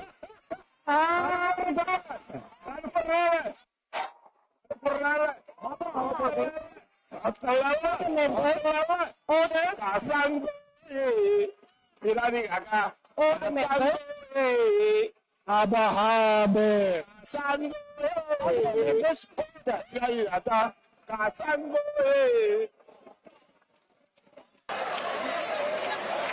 Honourable members, order. Honourable Vessels, please proceed. Thank you, Honourable Deputy Speaker. We disagree on a lot of matters in this House, in this Parliament. Honourable members, order. But I do believe that we all agree that South Africa is in financial trouble. I do believe that we can all agree that we are in economic trouble, that there's not sufficient economic growth, that there's an unemployment crisis, and that the majority of South Africans are poor. I do believe that we disagree on the causes hereof. But whilst we disagree because of different ideologies and different policies, I do believe we can agree that the people out there, the ordinary South Africans, the majority of South Africans are suffering. I do believe and I am convinced that we can all agree, and we do all agree, and that there's a broad consensus in this Parliament that a VAT increase is not desirable. I do believe that. And that is why I also believe that accepting this fiscal framework, which still provides for and are based on a VAT increase, won't be acceptable for the Freedom Front Plus. The fact of the matter is that we could have amended this fiscal framework and made it better. For too long, Honourable Deputy Speaker, Parliament has functioned as a rubber stamp when it comes to budget. And that is why it is in the past accepted that what is tabled were just passed and implemented. Times are a-changing. We have to accept that. And that is why we can and do have the power to amend the fiscal framework, to make it better, and to what we are all convinced of, what we all agree with, that we should not overburden the already overtaxed South Africans even more, that we should change the fiscal framework and the budget as such. South Africans are overtaxed and underwhelmed, or underserviced, if you want. Job creation is not taking place. The economy is not growing. Poverty is increasing. And service delivery is lacking. Increasing tax in any form will not, at the end of the day, stimulate economic growth. It will lead to less economic activity.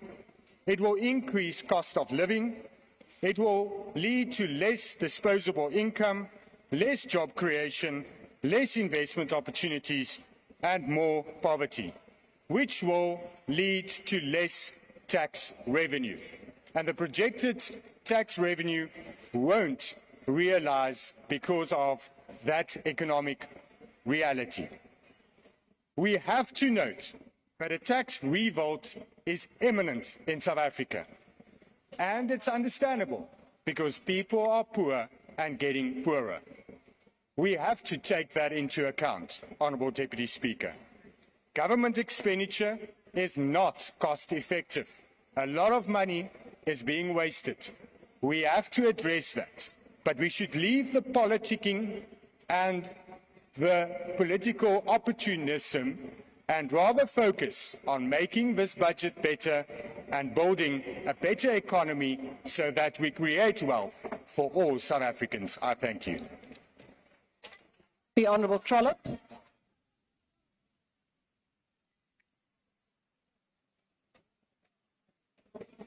Honourable Speaker, let me remind us all why we are here this afternoon, and that's because we have a budget impasse and that the GNU has not been able to thread that budget needle, having been in government together for 9 months.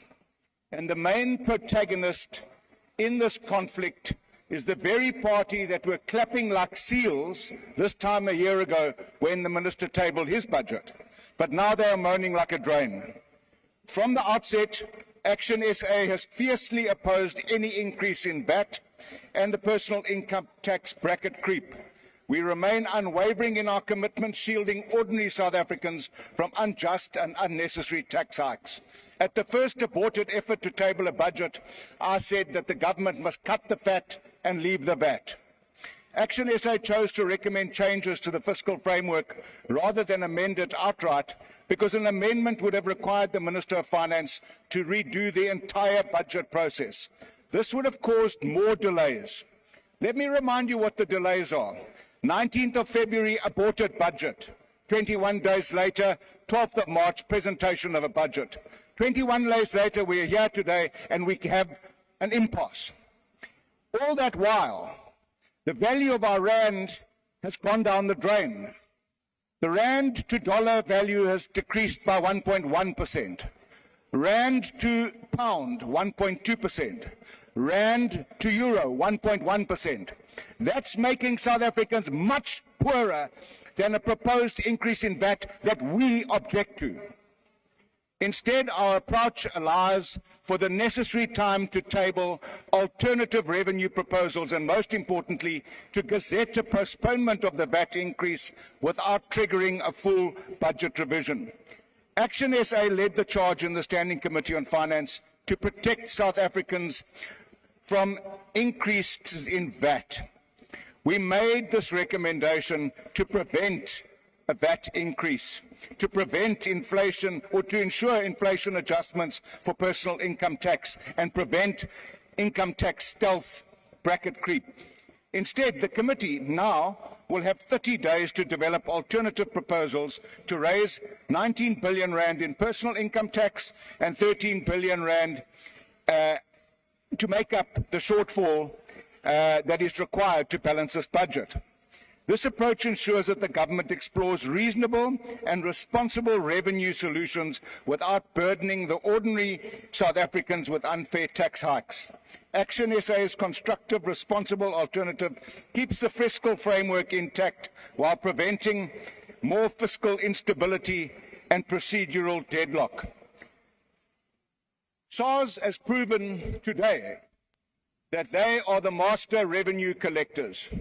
They collected 1.855 billion rand of revenue in the last financial year. 8.8 billion rand more than they projected, 114 billion rand more than the year before. There is the solution.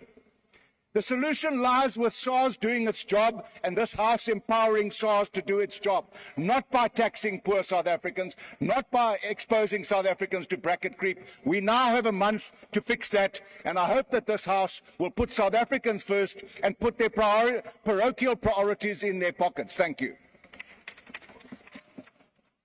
The Honourable Swart.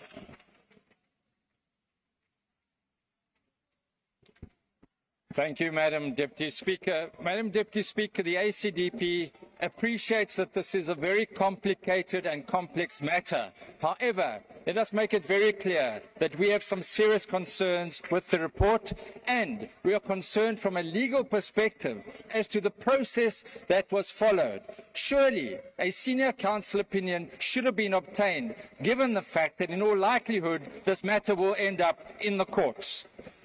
If one also considers that the fiscal framework is premised on economic growth of 1.9%, last year's growth was a dismal 0.6%, 0.5% lower than Treasury's own projection.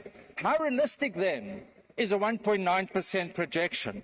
Even the committee agrees that Treasury's growth projection is too optimistic, yet we accept this fiscal framework. It must improve the accuracy of its forecasts. And even on this dubious forecast, gross loan debt is set to reach a staggering 6 trillion rand, or 76.2% of GDP.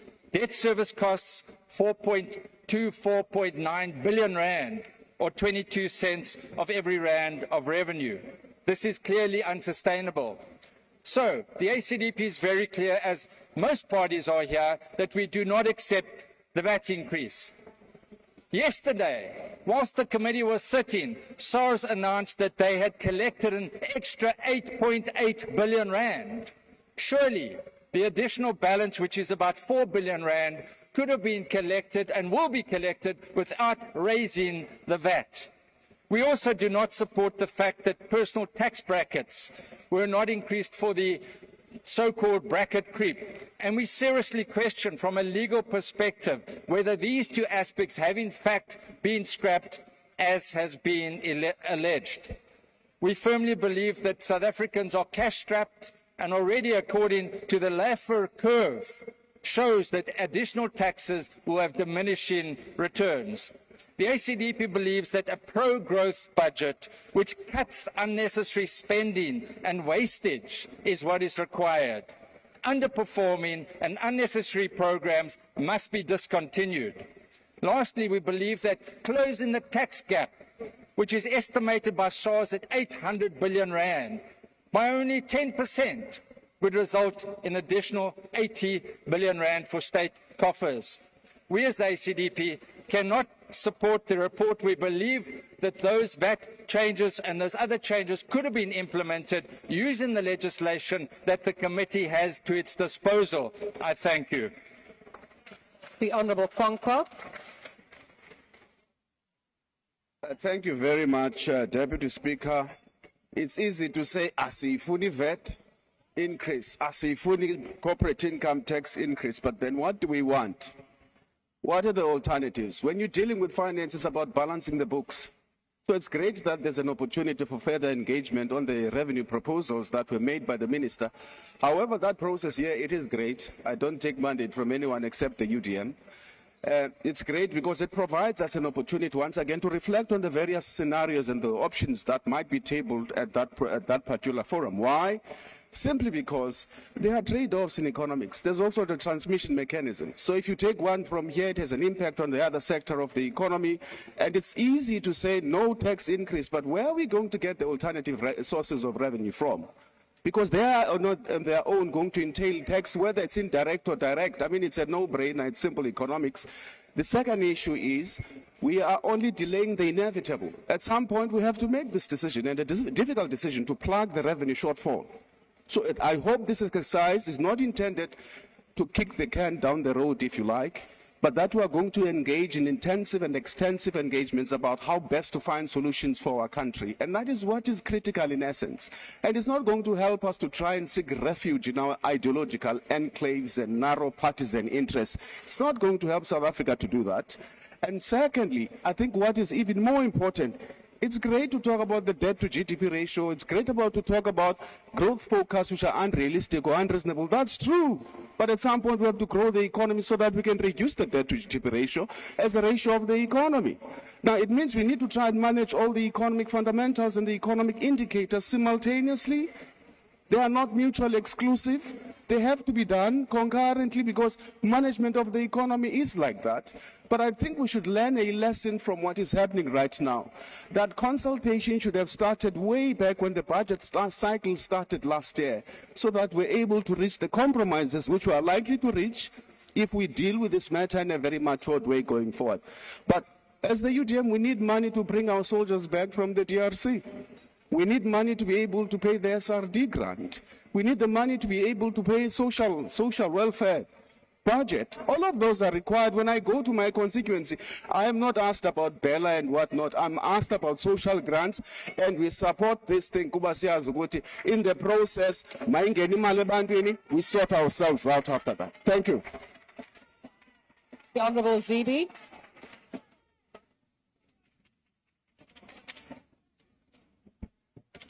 Madam Deputy Speaker, we are here today because the can has been kicked down the road too many times in the past, especially since February 19. We are here because trillions of rand borrowed by our government since 2013 have gone to waste. If we borrow more, it will be irresponsible. Today, we face a situation where the country pays interest of 8.5 billion rand per week on our debt at between 9% and 10%. Taking on any more debt will be a burden on future generations. We must make our choices within the money that is available. But the biggest problem we have is the composition of our expenditure. We spend too much on salaries, too much paying for debt, and too little on investment into the economy. The Department of Health only spends 5% of its budget on capital expenditure. The Department of Education only 4%. That means we are asking fellow South Africans to wait longer for services they deserve. South Africans have been bled dry. They cannot afford any more taxes.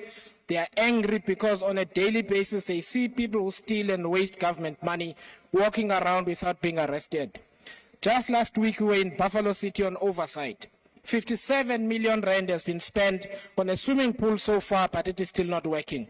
Instead, it must be dug up and built again at a cost to taxpayers. In the OR Tambo district, where I come from, we see the same patterns. South Africans still waiting for clean running water, even though there are taps installed. We saw a dam project on which hundreds of millions have been spent, but there is still no dam and no water.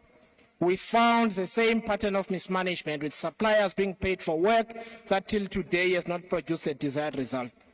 The painful thing is that the people of South Africa have no choice but to put more money into the projects, because we cannot tolerate that there are South Africans who have no access to clean water.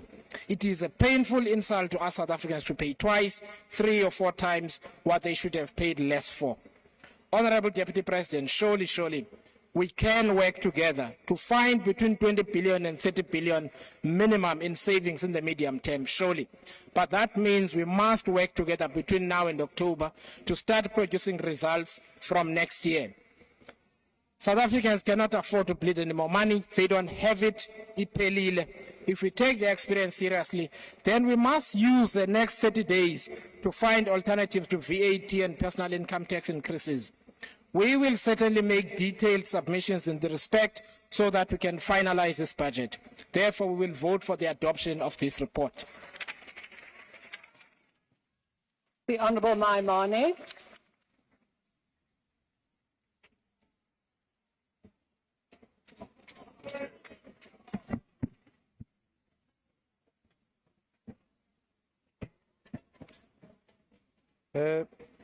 Madam Deputy Speaker, I think it's common cause. Today we're not being asked to make an easy decision. We've been asked to make a responsible and a decision that serves the people of this country, not court processes, not political processes, but the people's processes. And therefore, fellow South Africans, it's not a choice between good or bad. It's a choice between worse or much worse. Delaying today will have the economic impact that we are beginning to see. Therefore, as Bossa, I come here today to say we are here to ensure the passing of this fiscal framework so that we can deal with the issues that sit within this budget. I've said it and I will say it again. This is not a good budget. Otherwise, all of us would accept it easily. but Parliament has the duty to amend it. That is a punishment on people for state capture. Therefore, let's use the next while to find alternative revenue mechanisms. And part of those revenue mechanisms, honorable members, pertain to saying, can we declare gambling as a sin tax so that we can raise the appropriate revenue through that whole process? Our budget suffers because it tells the people we have 1.8% growth. We need more growth, not less. And it's a fictitious number. So I'm here to make some proposals. Minister of Finance, as you know, I've engaged you on this issue. I think we can support transformation, but let's ensure that the 20 billion rands allocated to the NEF can be staggered over the medium term, because if we do that, we can find the reduction in expenditure to ameliorate the VAT needs that we are putting on the table. Secondly, I think we need to strike a deal with one of our trading partners, which is the USA, so that we can increase the growth capital formation in this country. Thirdly, let us fund not only SARS, but let's fund the NPA and SIU so that those who stole the money can end up in jail and we can solve the revenue question. Lastly, let us fix municipalities. That's why, as the Appropriations Committee, our support as BOSA says we will be going to the Appropriations Committee to deal with the expenditure issues and to amend the budget that has been put before us. I say, honorable members, it's not a blank check. If we don't do these amendments in the next 30 days, we cannot support the appropriations bill, we cannot support the division of revenue. Our job is to find growth mechanisms so that we deal with this budget. Thank you very much. The Honorable Marawu. Siyakunika agriculture.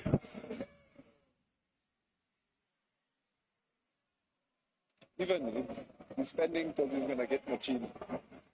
Thank you. Thank you very much, Honorable Deputy Speaker. The African Transformation Movement rejects 2025 fiscal framework and revenue proposals. Honorable Deputy Speaker, the ATM unequivocally stands against any tax increases. Raising taxes in the current economic climate will place an additional burden on already struggling households and businesses. South Africans are grappling with high unemployment, rising living costs, and economic stagnation. Increasing taxes will only stifle economic growth, discourage investment, and further push vulnerable communities into financial distress. Instead of extracting more from taxpayers, the government must focus on an efficient revenue collections, cutting wasteful expenditure, and eliminating corruption to maximize existing resources. Focusing on the business of the day, a budget that prioritizes the needs of the many over the privileges of the few must be our guiding principles. The continued allocation of over 30 billion in medical aid tax credits disproportionately benefits the middle class, while our public health care systems remains underfunded. It does not make sense to subsidize private health care while provinces are forced to implement hiring freezes, compromising service delivery in our hospitals and clinics. This is an injustice that we cannot ignore. These funds should be redirected to strengthening our public healthcare infrastructure, ensuring that all South Africans, regardless of income, have access to quality healthcare. Honorable members, we are deeply concerned about the increasing push for public-private partnership at the local government level, often without transparency on their financial implications. Initiatives like Operation Vulindlela are being promoted with little evidence, modeling, or clear results on their long-term impacts. Triple Ps often obscure debt obligations and expose critical services such as water and electricity to costs escalation that makes our people more vulnerable. and they are unaffordable for our people. If we are to pursue such partnerships, there must be full disclosure and public scrutiny to prevent unintended consequences that disproportionately affect the poor. Honorable Deputy Speaker, we stand at a crossroads. South Africa's fiscal framework must be one that serves its people equitably. We cannot continue with policies that entrench inequality while millions struggle to access basic services. The ATM calls for a budget that prioritizes your time has expired. Expenditure. We do not adopt the report. Thank you. The Honourable Makubela.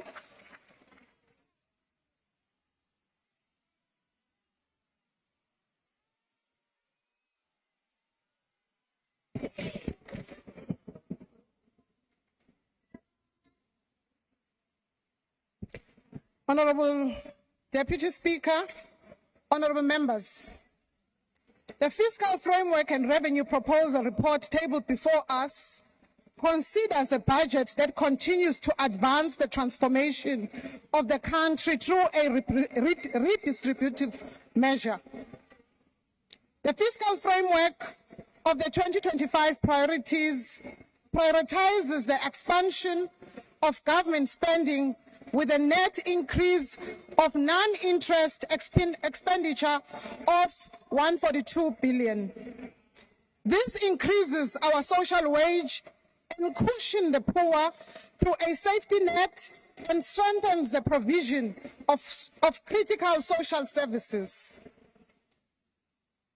The budget further prioritizes key capital investments to strengthen network industries and expand infrastructure development to contribute to economic growth and job creation. The ANC has always advanced a progressive taxation system which taxes the rich and the middle strata to support the poor and the marginalized.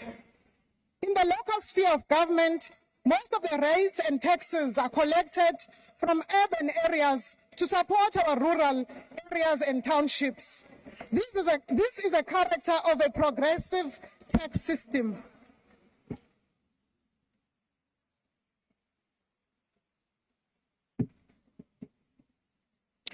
True to its commitment to the people of South Africa, the ANC has shaped our fiscal policy to prioritize the social wage, which currently stands at 61% of the budget. The social wage is about the poor and the marginalized. In the main, it expands access to education, health, shelter for the poor, and it provides a safety net through a comprehensive social security system, which is one of the largest grant systems in Africa and in the continent. On revenue proposals, the ANC welcomes the internal processes of the National Executive, which resulted to a decline in the VAT from the first 2% proposed to the 0.5%. The ANC has resolved, as part of the public involvement, to have National Treasury to look into an alternative revenue source to cover the shortfall, which is proposed to cover the VAT increase and the inflationary adjustment to personal tax brackets.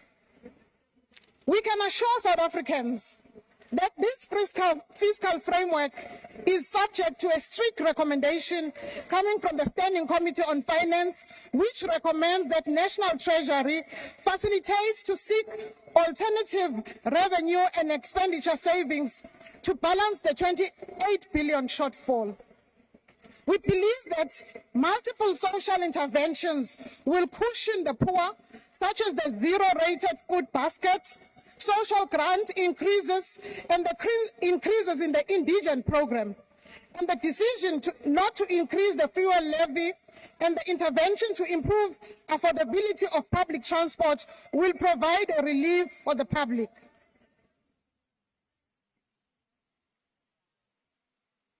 Honourable members, seated here in this assembly, we are fully aware and cognizant of the fact that Our challenges as a country are a problem of the stagnant economy that cannot create enough jobs for the youth and the unemployed. The budget that is tabled before us makes bold measures to cushion the poor and the workers. That will be done through the increased social grants above inflation, including funding of the social relief distress grant, support unemployment, which will cover about 28 million South Africans. Allocations for the 3-year public service wage agreement, which is above inflation, will mitigate against the cost of living for the poor, stimulating increased household consumption. About 19 billion is added to cover the medium term to keep approximately 11,000 teachers in their classrooms. 28 billion is added to the health budget to keep about 9,300 healthcare workers in our hospitals, in our clinics, which will contribute to addressing the matter of unemployed doctors, nurses, and employ about 800 post-community service doctors. This fiscal framework includes funding the missing middle to enable their continued access to higher education. Honourable members, to stimulate economic growth, the fiscal framework takes bold measures through increased public infrastructure spending for over 3 years, which will amount to about 1 trillion, focusing on SANRAL, Transnet, Eskom transmission, and the provision of water. New regulations for the public-private partnerships will take effect from 1 June 2025 to increase infrastructure investment and enhance crowding of the private financing for public infrastructure. SARS is allocated 3.5 billion in the current financial year and an additional 4 billion over the medium term to enhance revenue collection. This will strengthen SARS' efforts to collect a significant portion of the projected 8 billion that is collected and to tackle illicit financial flows. Honourable members, about 2.1 billion over the medium term is allocated to support about 120,000 SMMEs, which will benefit businesses owned by the youth, persons with disabilities, and other small business owners.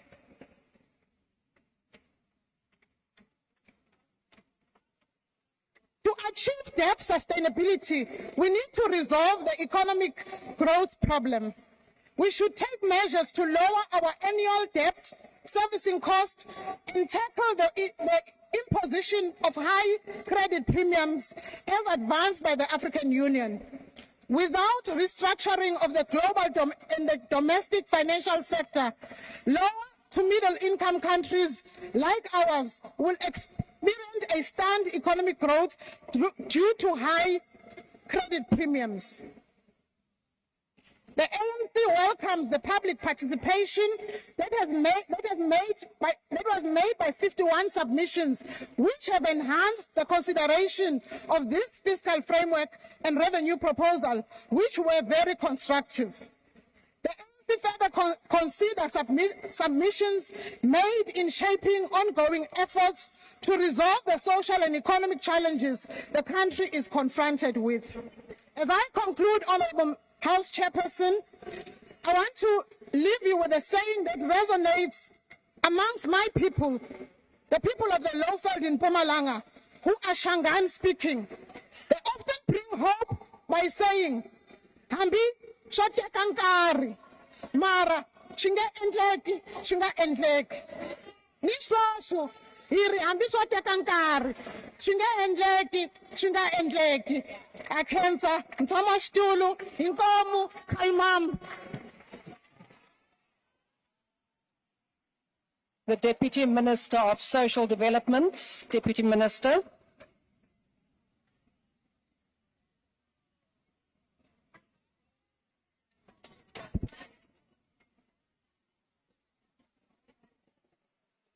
Honorable Deputy Speaker, thank you very much.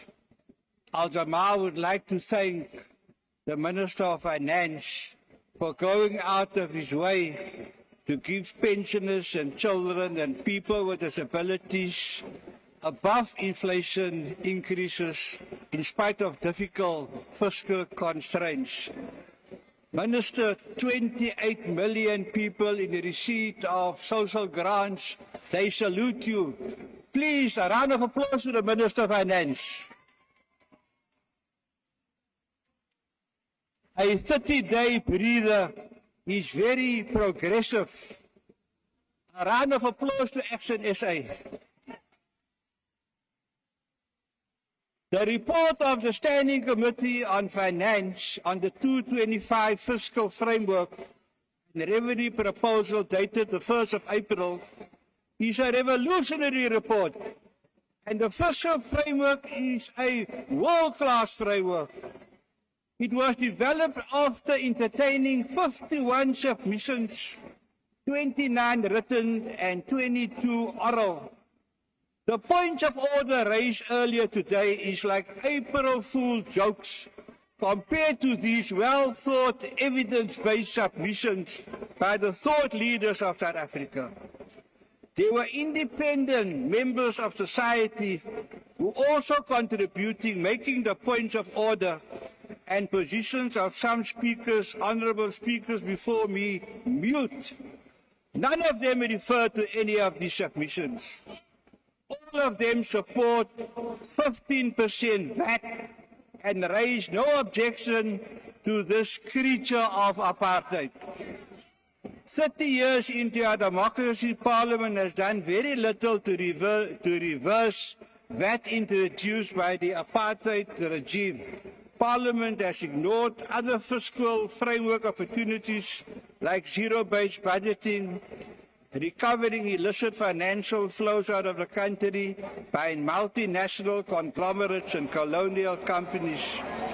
Tax on turnover is already in our framework, but it is not mandatory and there is no political will to insist on it. Once we have a fiscal framework with these important baselines, we can start the process to reduce VAT to under 10%. A single-digit tax. Let me compliment Treasury and the SARS Commissioner for the work in progress to deal with illicit financial flows, which hampers our GDP from reaching 5% growth. And this is not a pipe dream. Like I said, this is a world-class fiscal framework. Deputy Minister, your time has expired. Thank you.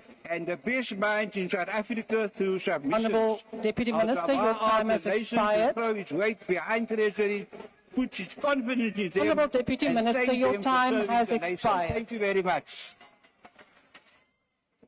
The NCC, Honourable Adams.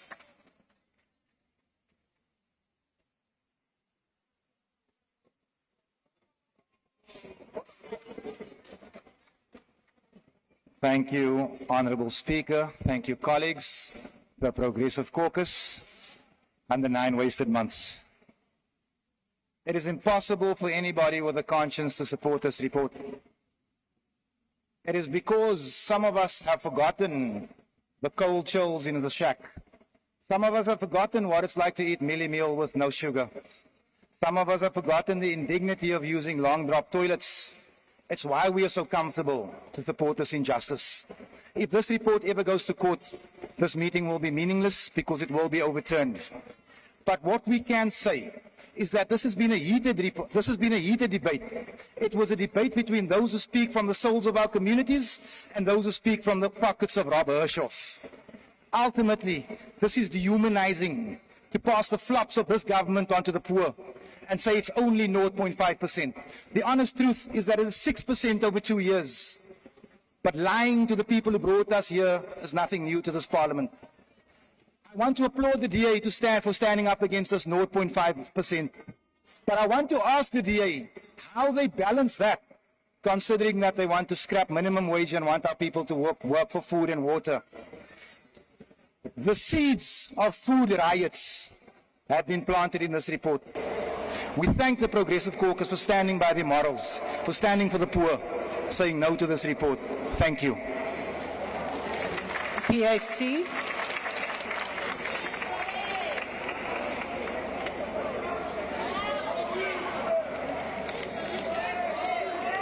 Deputy Speaker, phambi koba ixesha lam liphele kuba i-3 minutes incinci mandiqale ngendaba endayibalulekileyo. The PAC supports this fiscal framework and revenue proposal. It is our observation that maintain the practice of expenditure on servicing the needs of our people is the correct position given the foundations of a developmental state that is focused on redress politically and addressing poverty. Spending on the poor, providing access to basic needs and services such as food, housing, water and electricity is the reason why we are here. Our people expect a budget that speaks to the needs of the majority. We call on the improvement on tax collection before cutting expenditure on increasing the burden on compliant taxpayers. We are looking forward to see how the budget allocated to SARS for improved tax collection will be utilized. At the same time, let us not rush to borrowing money that comes with harsh conditions and future patterns. Cutting expenditure that directly impact on the living conditions of the poor is unacceptable. The investment in transport Madiba infrastructure as an example of pro-poor expenditure is welcomed. Given the distance the poor travel from migrant labor in our metros, cities and towns. The working poor spend up to 60% of their income on transport, and this leaves them in a perpetual poverty trap. We support a budget that seeks to provide universal coverage in health to all our citizens. Our support for the budget is based on our mandate, which we received from the majority of the electorate who remain poor and unemployed. If we are serious about addressing the inequality in our country, it cannot ignore the fact that we are here because of decades Honourable of Minister, there is a point of underspending on the order. African Please take majority. your seat. Honourable Minister, please take your seat. There is a point of order. Honourable Member, MK. Honourable Speaker, thank you so much. We just want to know how much money has been allocated for land redistribution in the budget.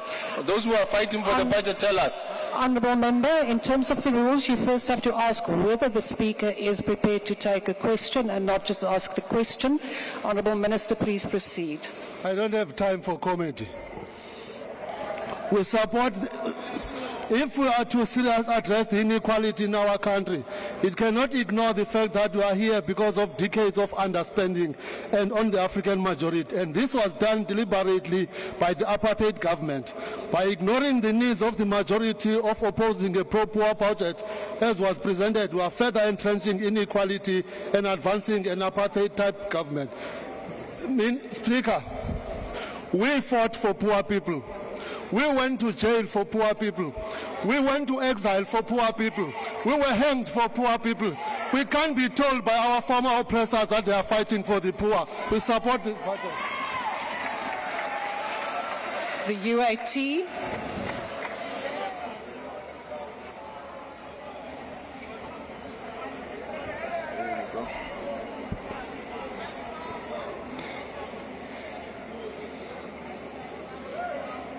Thank you, Deputy Speaker.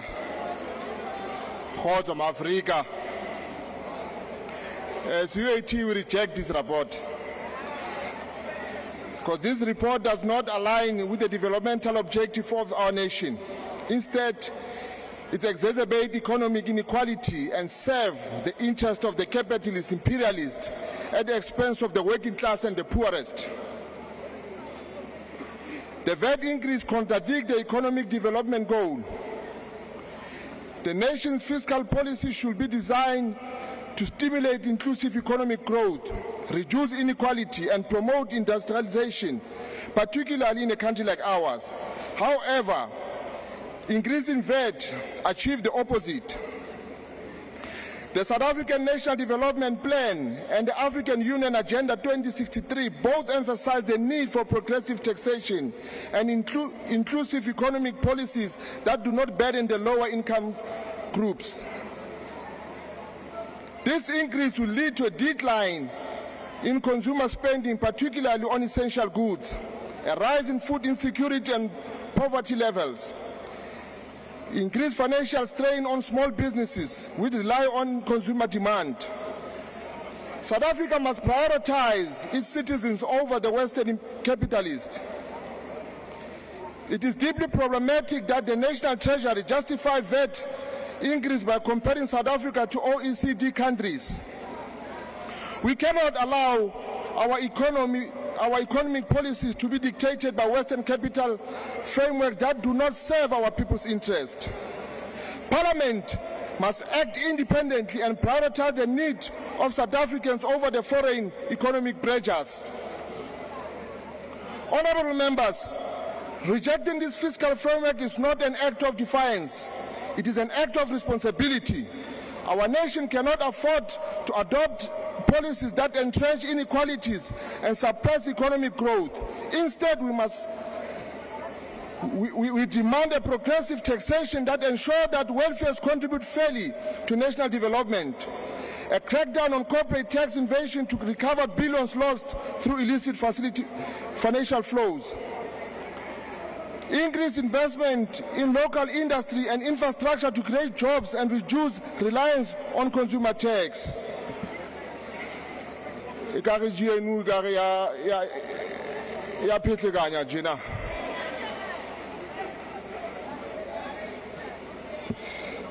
Kanimambo. The Honourable Minister of Tourism.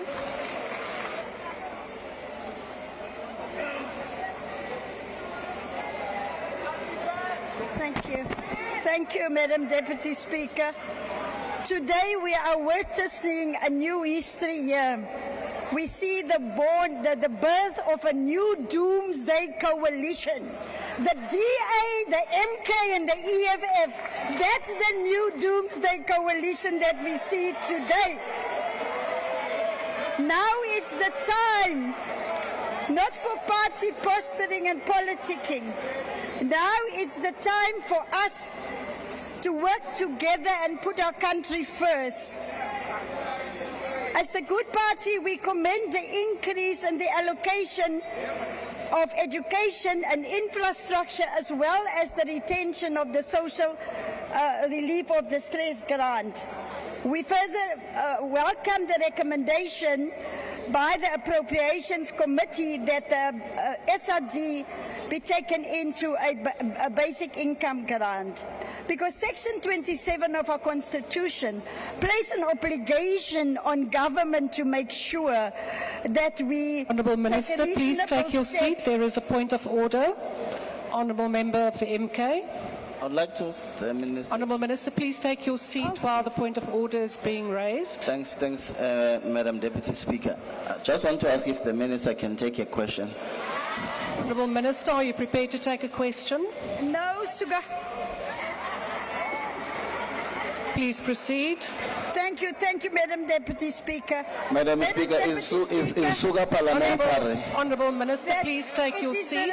Honourable Minister, the gesture and the hand gestures against the Rule 84. Please take your seat, Honourable Minister. Your point of order, Honourable Member. Please repeat it.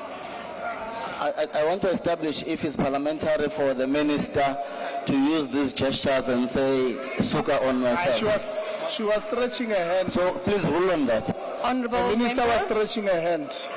please do not interfere whilst I am busy deliberating on a point raised.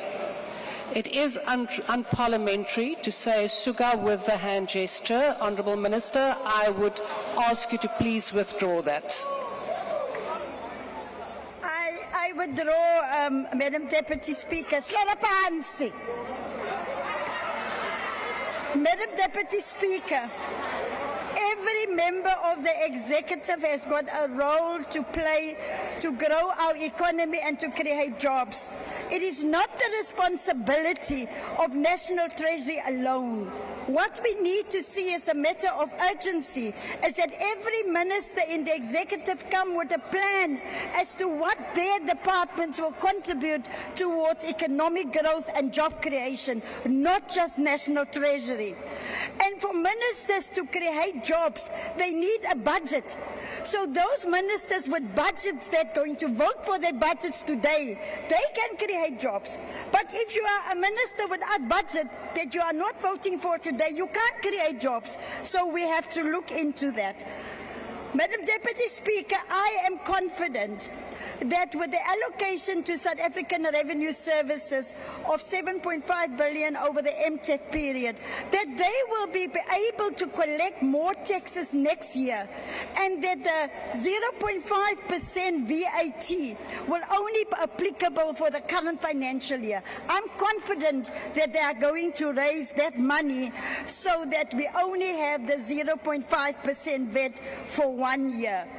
So I would like to appeal to all of us to make sure that we work together. We can't just say for the interest of the sake of the country, but then some of us wants to be holier than thou. So the strange bedfellows, the Doomsday Coalition, we are going to vote you out. Thank you. The Honourable Cuthbert.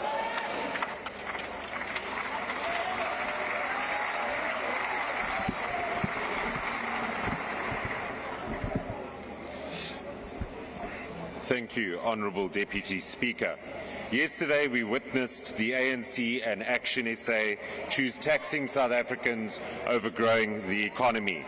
They chose to undermine their partners as they could not accept that they are now a 39% party and are obligated to create a shared economic vision for our country. A vision that would grow the economy, create jobs and lift millions of South Africans out of poverty and into prosperity. Instead of working with its partner in the GNU, the ANC decided to collude with a band of bitter exes, has-beens and political opportunists, otherwise known as Action SA. A party with a demonstrable record of sacrificing good governance and growth at the altar of expediency. One only has to look at the cities of Tshwane and Johannesburg, where these two parties colluded to Honourable install Member, please coalitions. take your seat. There is a point of order. Could you please just raise your hand? I cannot see who's raising the point. Yes, Honourable Member, on what point are you rising? I want to check if the Honourable Member is prepared to take a question. Honourable Member, are you prepared to take a question? I want to ask if he's... No, he is not prepared to take a question. Thank you. Honourable Member, please proceed. Honourable Member, I have ruled on the matter and I have not recognised you any further. There is a bankrupt. I think my comment obviously hurt the Honourable Member there. One only has to look at the cities of Tshwane and Johannesburg, where these two parties colluded to install coalitions of corruption at the expense of critical service delivery. As they attempted to spin their misdeeds to voters in these two cities at the time, they followed the same playbook yesterday. Firstly, the Finance Committee had only two options. Honourable It could Member, either please take your seat. Honourable Swart. Chairperson, I'm rising on Rule 85. Honourable Swart, if you can just bring the microphone closer to you. Someone mentioned that he is a bankrupt. Now, obviously that is unparliamentary. We don't know who said that, but maybe the person that wanted to put the question. But I would submit that it is totally unparliamentary and must be withdrawn. Thank you. The reference was to bankrupt. I am not quite sure that that is unparliamentary, Honourable Swart. I think that is a description of someone. What I do take exception is that the member spoke without being recognised. Yeah, but also Honourable Cuthbert, please proceed. Thank you, Honourable Deputy Speaker. Firstly, the Finance Committee had only two options. It could either accept or amend the existing fiscal framework as empowered by the Money Matters and Related Procedures Amendment Act.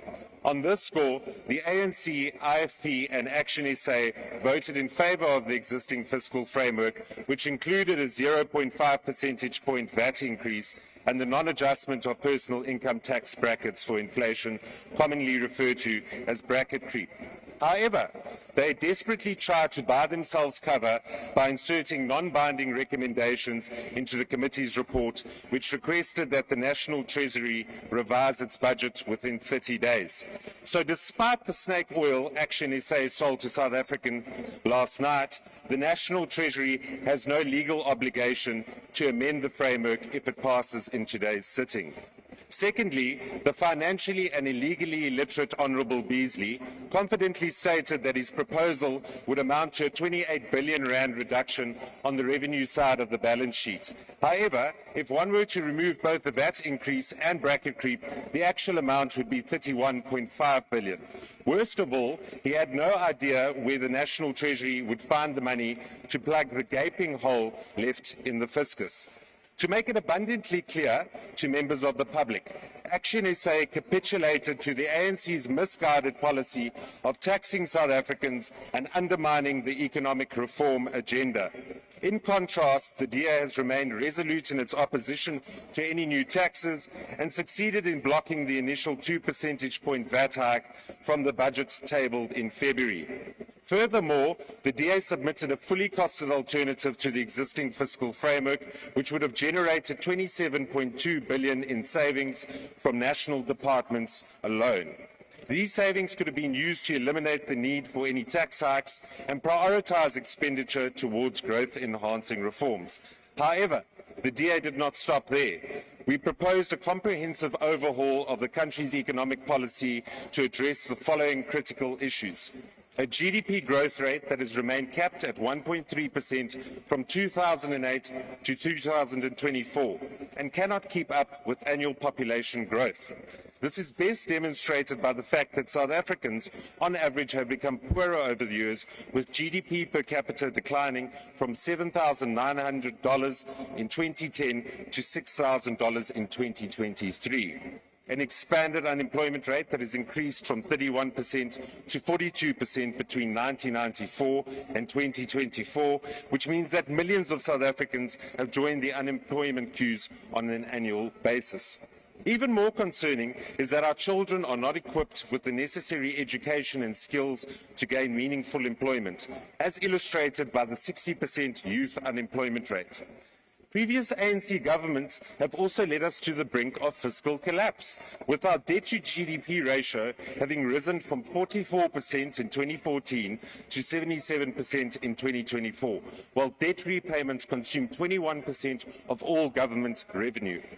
If the rest of these metrics did not make the ANC think twice about the need for meaningful economic reform, then they should look at the trend line from the BER's Business Confidence Index, which had an average score of 36 out of 100 between 2014 and 2024.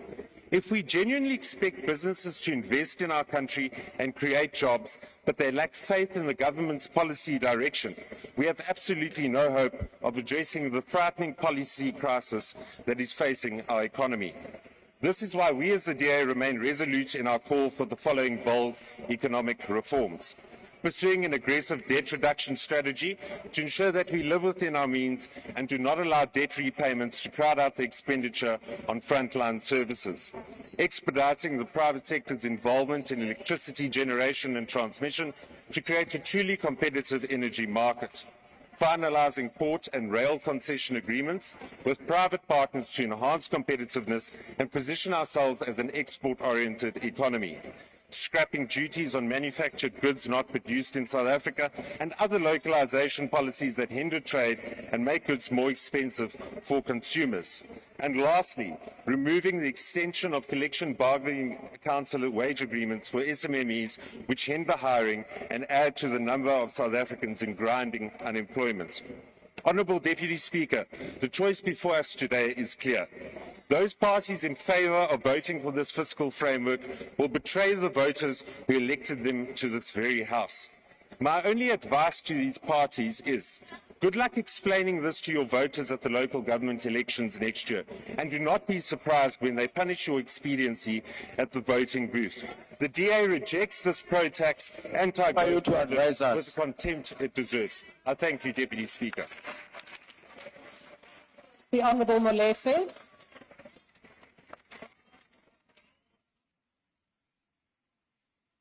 Madam Deputy Speaker, each generation must discover its mission, fulfill it, or betray it in relative opacity. This is what Frantz Fanon said more than 50 years ago in his book, The Wretched of the Earth. That I'm invoking the writings of this great African speaks directly to the challenges imposed on us, this generation, by centuries of oppression and exploitation. The response of our fathers and forefathers in their titanic battle to defeat the demon of racism and exploitation, and the things that have been done and not done since the attainment of freedom in 1994. It points starkly and glaringly to the monstrous beast we are facing as a country and its resilience in resisting change and transformation. Indeed, this beast is not only resilient, it is also agile and can adapt very easily, despite it being enormous and elephantine.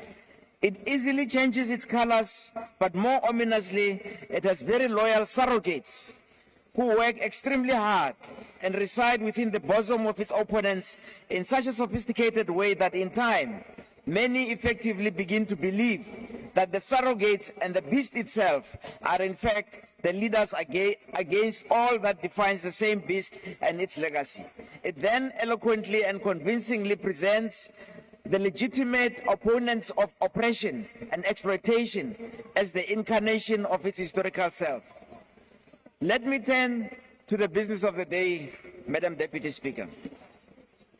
The Financial and Fiscal Commission has urged the National Treasury to return to economic fundamentals and the idea of a capable developmental state focusing on overcoming poverty, unemployment, and inequality. We reiterate that call.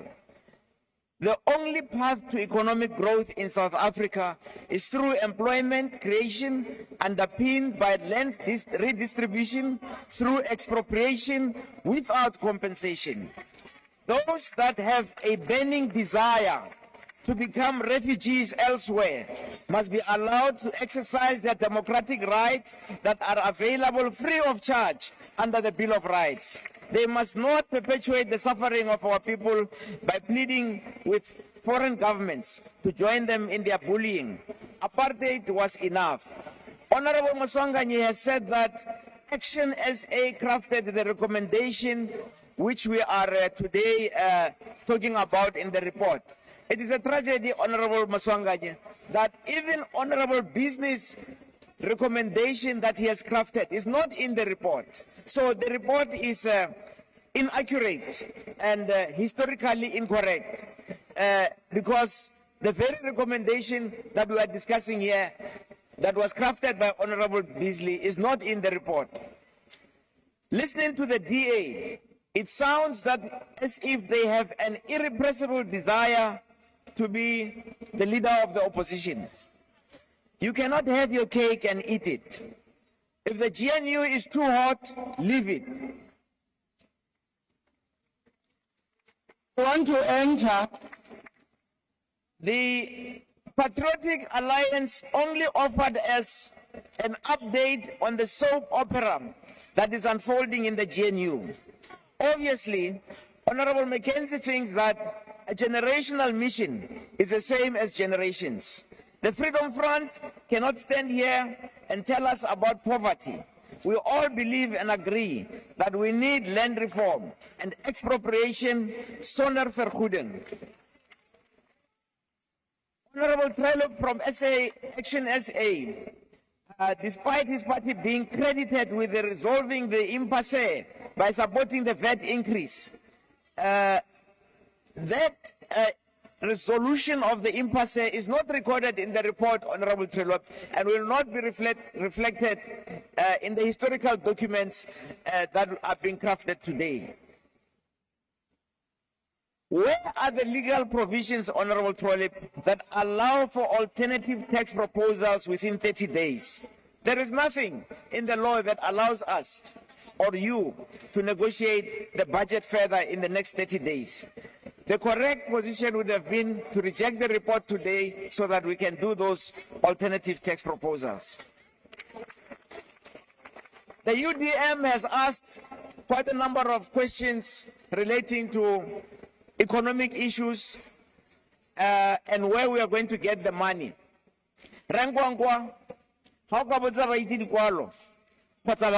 Honorable member, your time is now expired. Thank you. We reject the report. The next speaker is the Honorable Sekwati.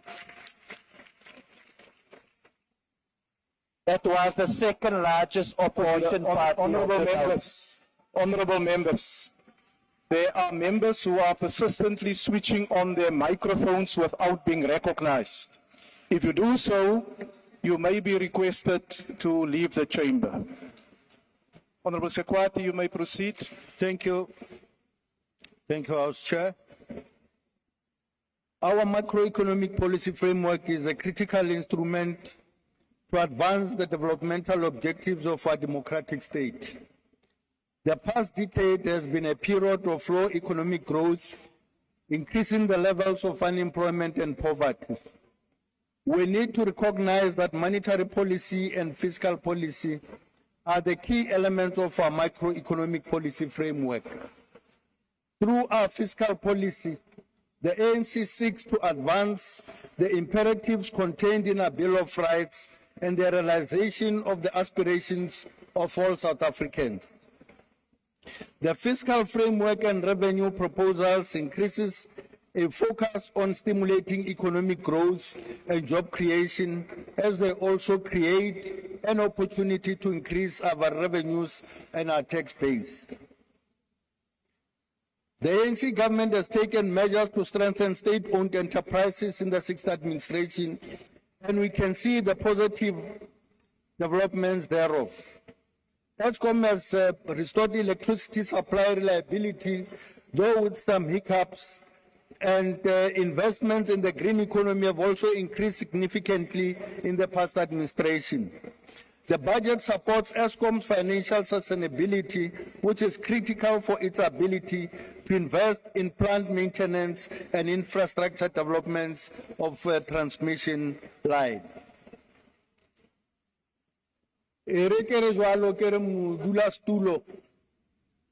Ke tsebise le botlhe bao e leng gore ba ka ba le magaeng ba theeditse re lebile ba ne le kgatlhego ya ditekatekanyetso tseo di tlisitseng ke ministera wa rena ke re ditekatekanyo tseo e leng gore re a di thega le polelo ya ministera wa rena re thega ka mabaka a latelago gobane go setse go tlile mo pele ga rena dingangele le diphure bao ba ganago ditekatekanyetso tseo e leng gore ministera wa di tlisa tseo e leng gore ke tša go leka go kaonafatša maphelo a rena maphelo a batho ba Afrika Borwa e reng ke le tlišetše polelo ya gore tekatekanyo tseo diphure tseo di ganago ke tša gore batho ba borena ba tle ba hwetše ba tswele pele ba hwetše mphiwa fela o okeditšwego bakgekolo le bakgalajo ke ya gore batho bao ba borena bao e leng gore re koledia le moyeng le dikuranteng gore ba tlhoka mešomo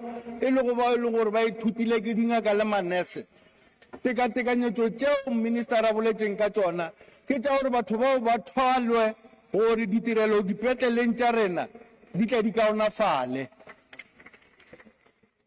ditekatekano tseo e leng gore diphure tse di a di gana le kgono ba re ka se kgonege e fela e tlo kgonega e direla gore bao e leng gore ke barutisi ba ba itswago dikolong ba ithutile ba tle ba thwalwe gore ba tliše dikolong tša rena gore dithuto di tle di kgone go tswela pele bana ba rena ba hwetše thuto ya maleba e re ke re gape modulasetulo ke kere bana ba kgoši ba tlo nwa metsi a mogako ka ditekano tšeo ke ka tsela yeo rena ba African National Congress re emago thekeng tšeo e leng gore ministera wa rena o di boletše gape re support-a yona tekatekano tšeo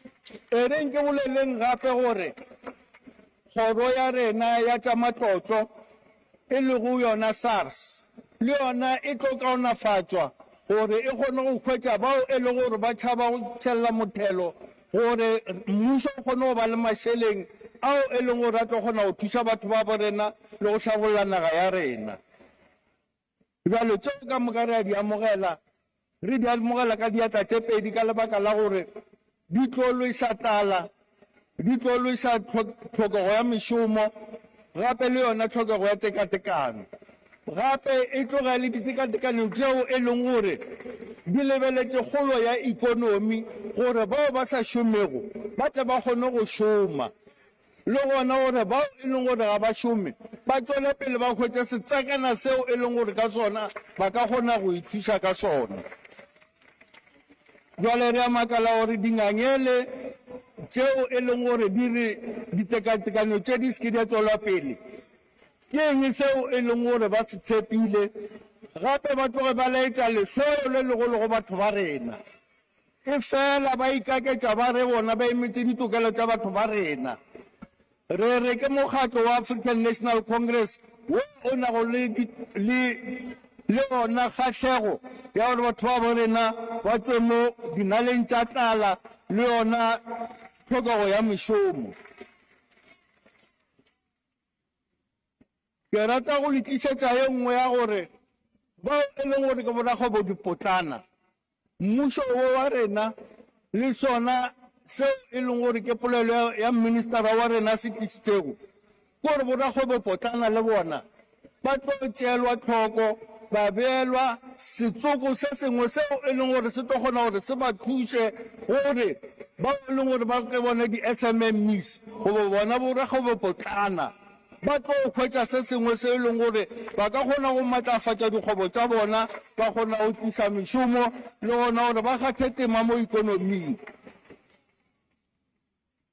ke tswele pele ke laetše gore bao e leng gore ba ganetšana le yona tekatekanyetšo ye ba gana gore batho ba borena ba tla ba hwetše monyetla wa go godisa ikonomi monyetla wa go fetiša tlhokego ya mešomo le ona monyetla wa gore ba tle ba fetiše tlala ka mogare ga naga jwale rena re le ba African National Congress re support-a ripoto yeo gape le tšeo e leng gore ya di tlhotlhamisa ke a leboga modulasetulo. Thank you, Honourable Member. All Honourable Members, I now recognize the Honourable Minister of Finance.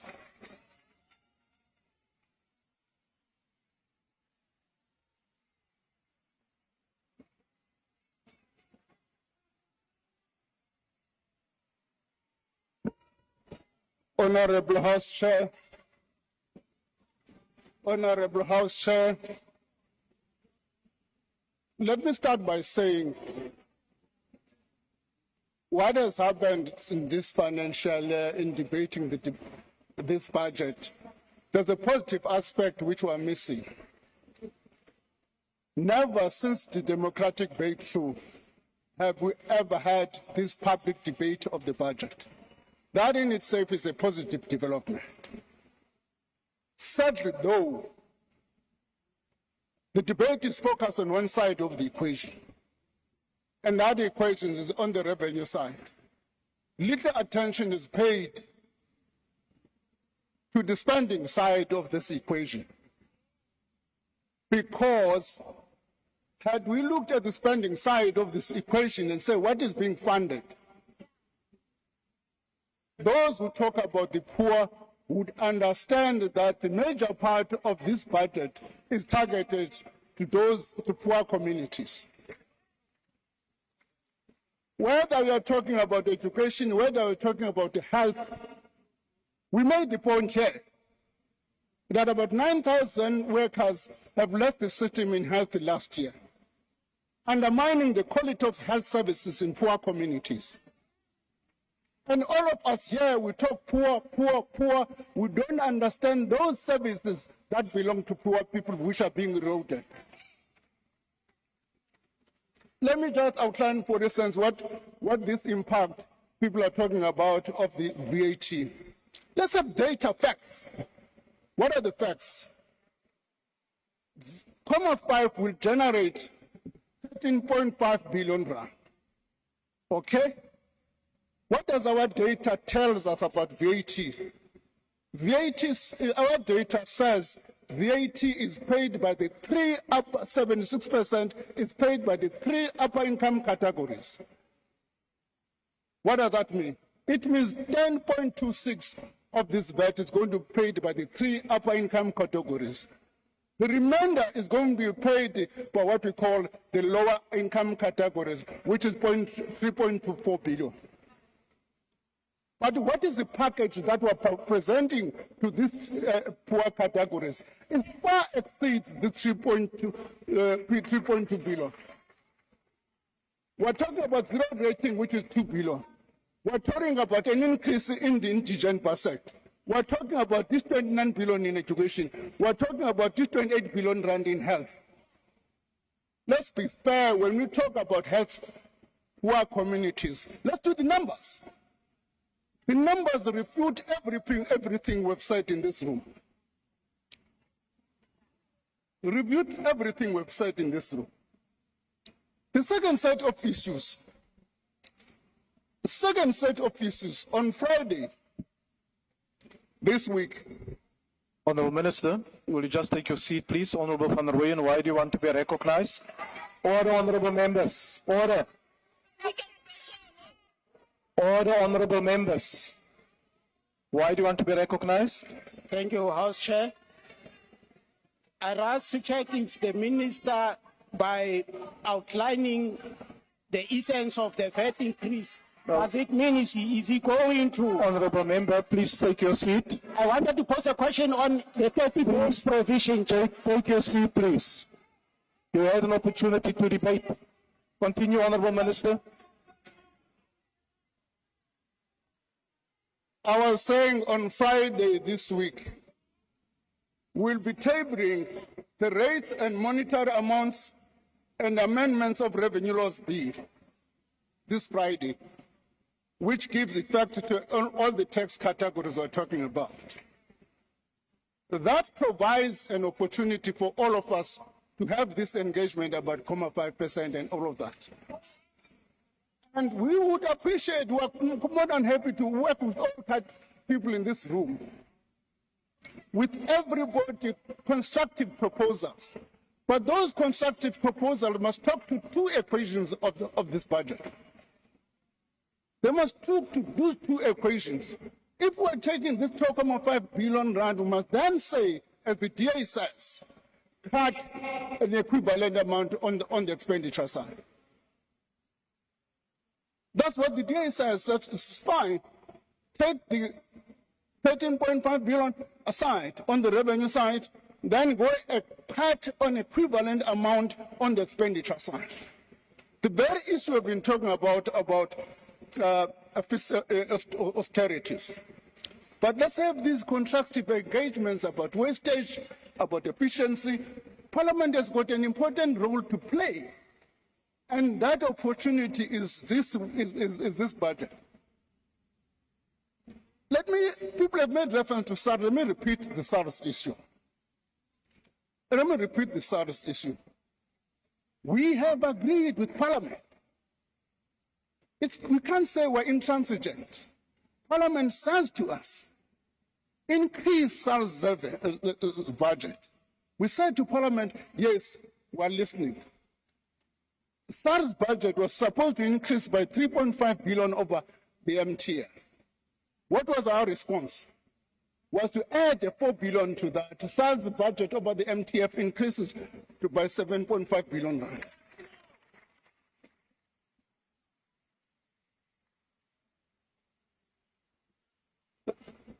The honored member from ACDP talks about our forecasting. The unfortunate part in the joint committee, when we made a presentation to demonstrate on average with comparators how our numbers look like, Ian was not probably, I don't know, was not part of the meeting, because we debunked that notion that our forecasts are inaccurate. On the budget process, I must say we accept that. The budget process now is going to be changed. We've got to think about, we'll come back to the committee, how do we make sure that we can involve everybody starting from July, September, October. That's what we want to do. But let me just say, the DA does not necessarily tell the truth normally. And they've got a tendency to shift the goalposts every day.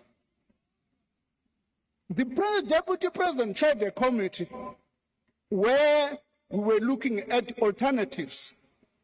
The DA proposals were no bracket creep. That's a DA proposal. No bracket creep, no tax, medical credits, nothing. We have accepted their proposal. Today, they've got the audacity to stand up and say they don't want bracket creep. It's a lie. It's a lie. What does that mean? I mean, let's be fair, let's debate honestly and disagree honestly. We accept genuine disagreements. It's in the nature of a robust debate. I think this budget has produced that robust debate.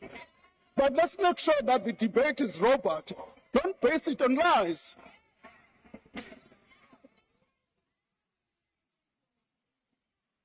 As I conclude, Honorable Chair, as for the GNU, I don't think you can vote against a budget and tomorrow you want to go and be part of its implementation. It can't be. It can't be. We've got to draw a line on that point. I thank you. Thank you, Honourable Minister.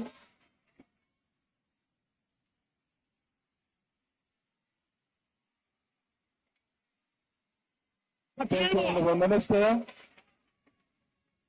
Order, Honourable Members. Order, Honourable Members. Honourable Members, that concludes the debate. Order. Order, Honourable Members. I now recognize the Honourable, the Chief Whip of the largest party.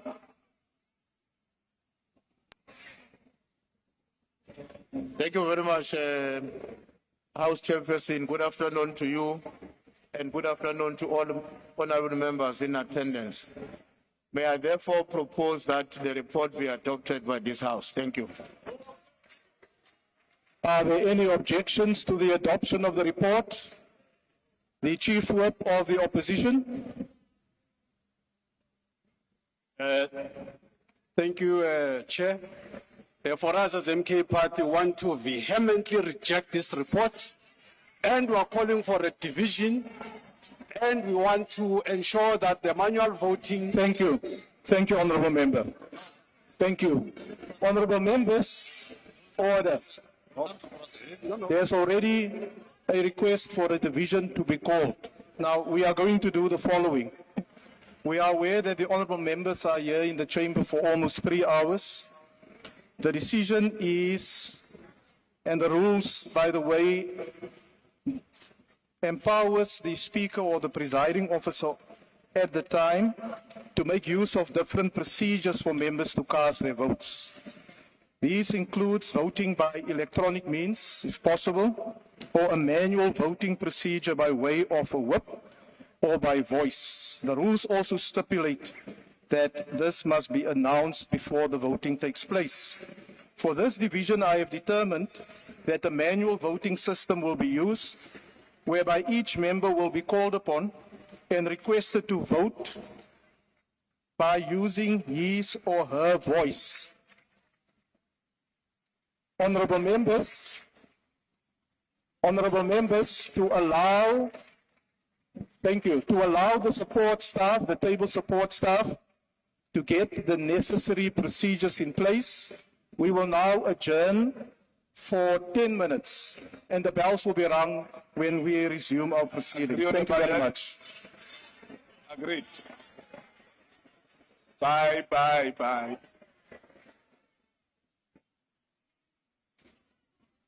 Yay, bring back our lights.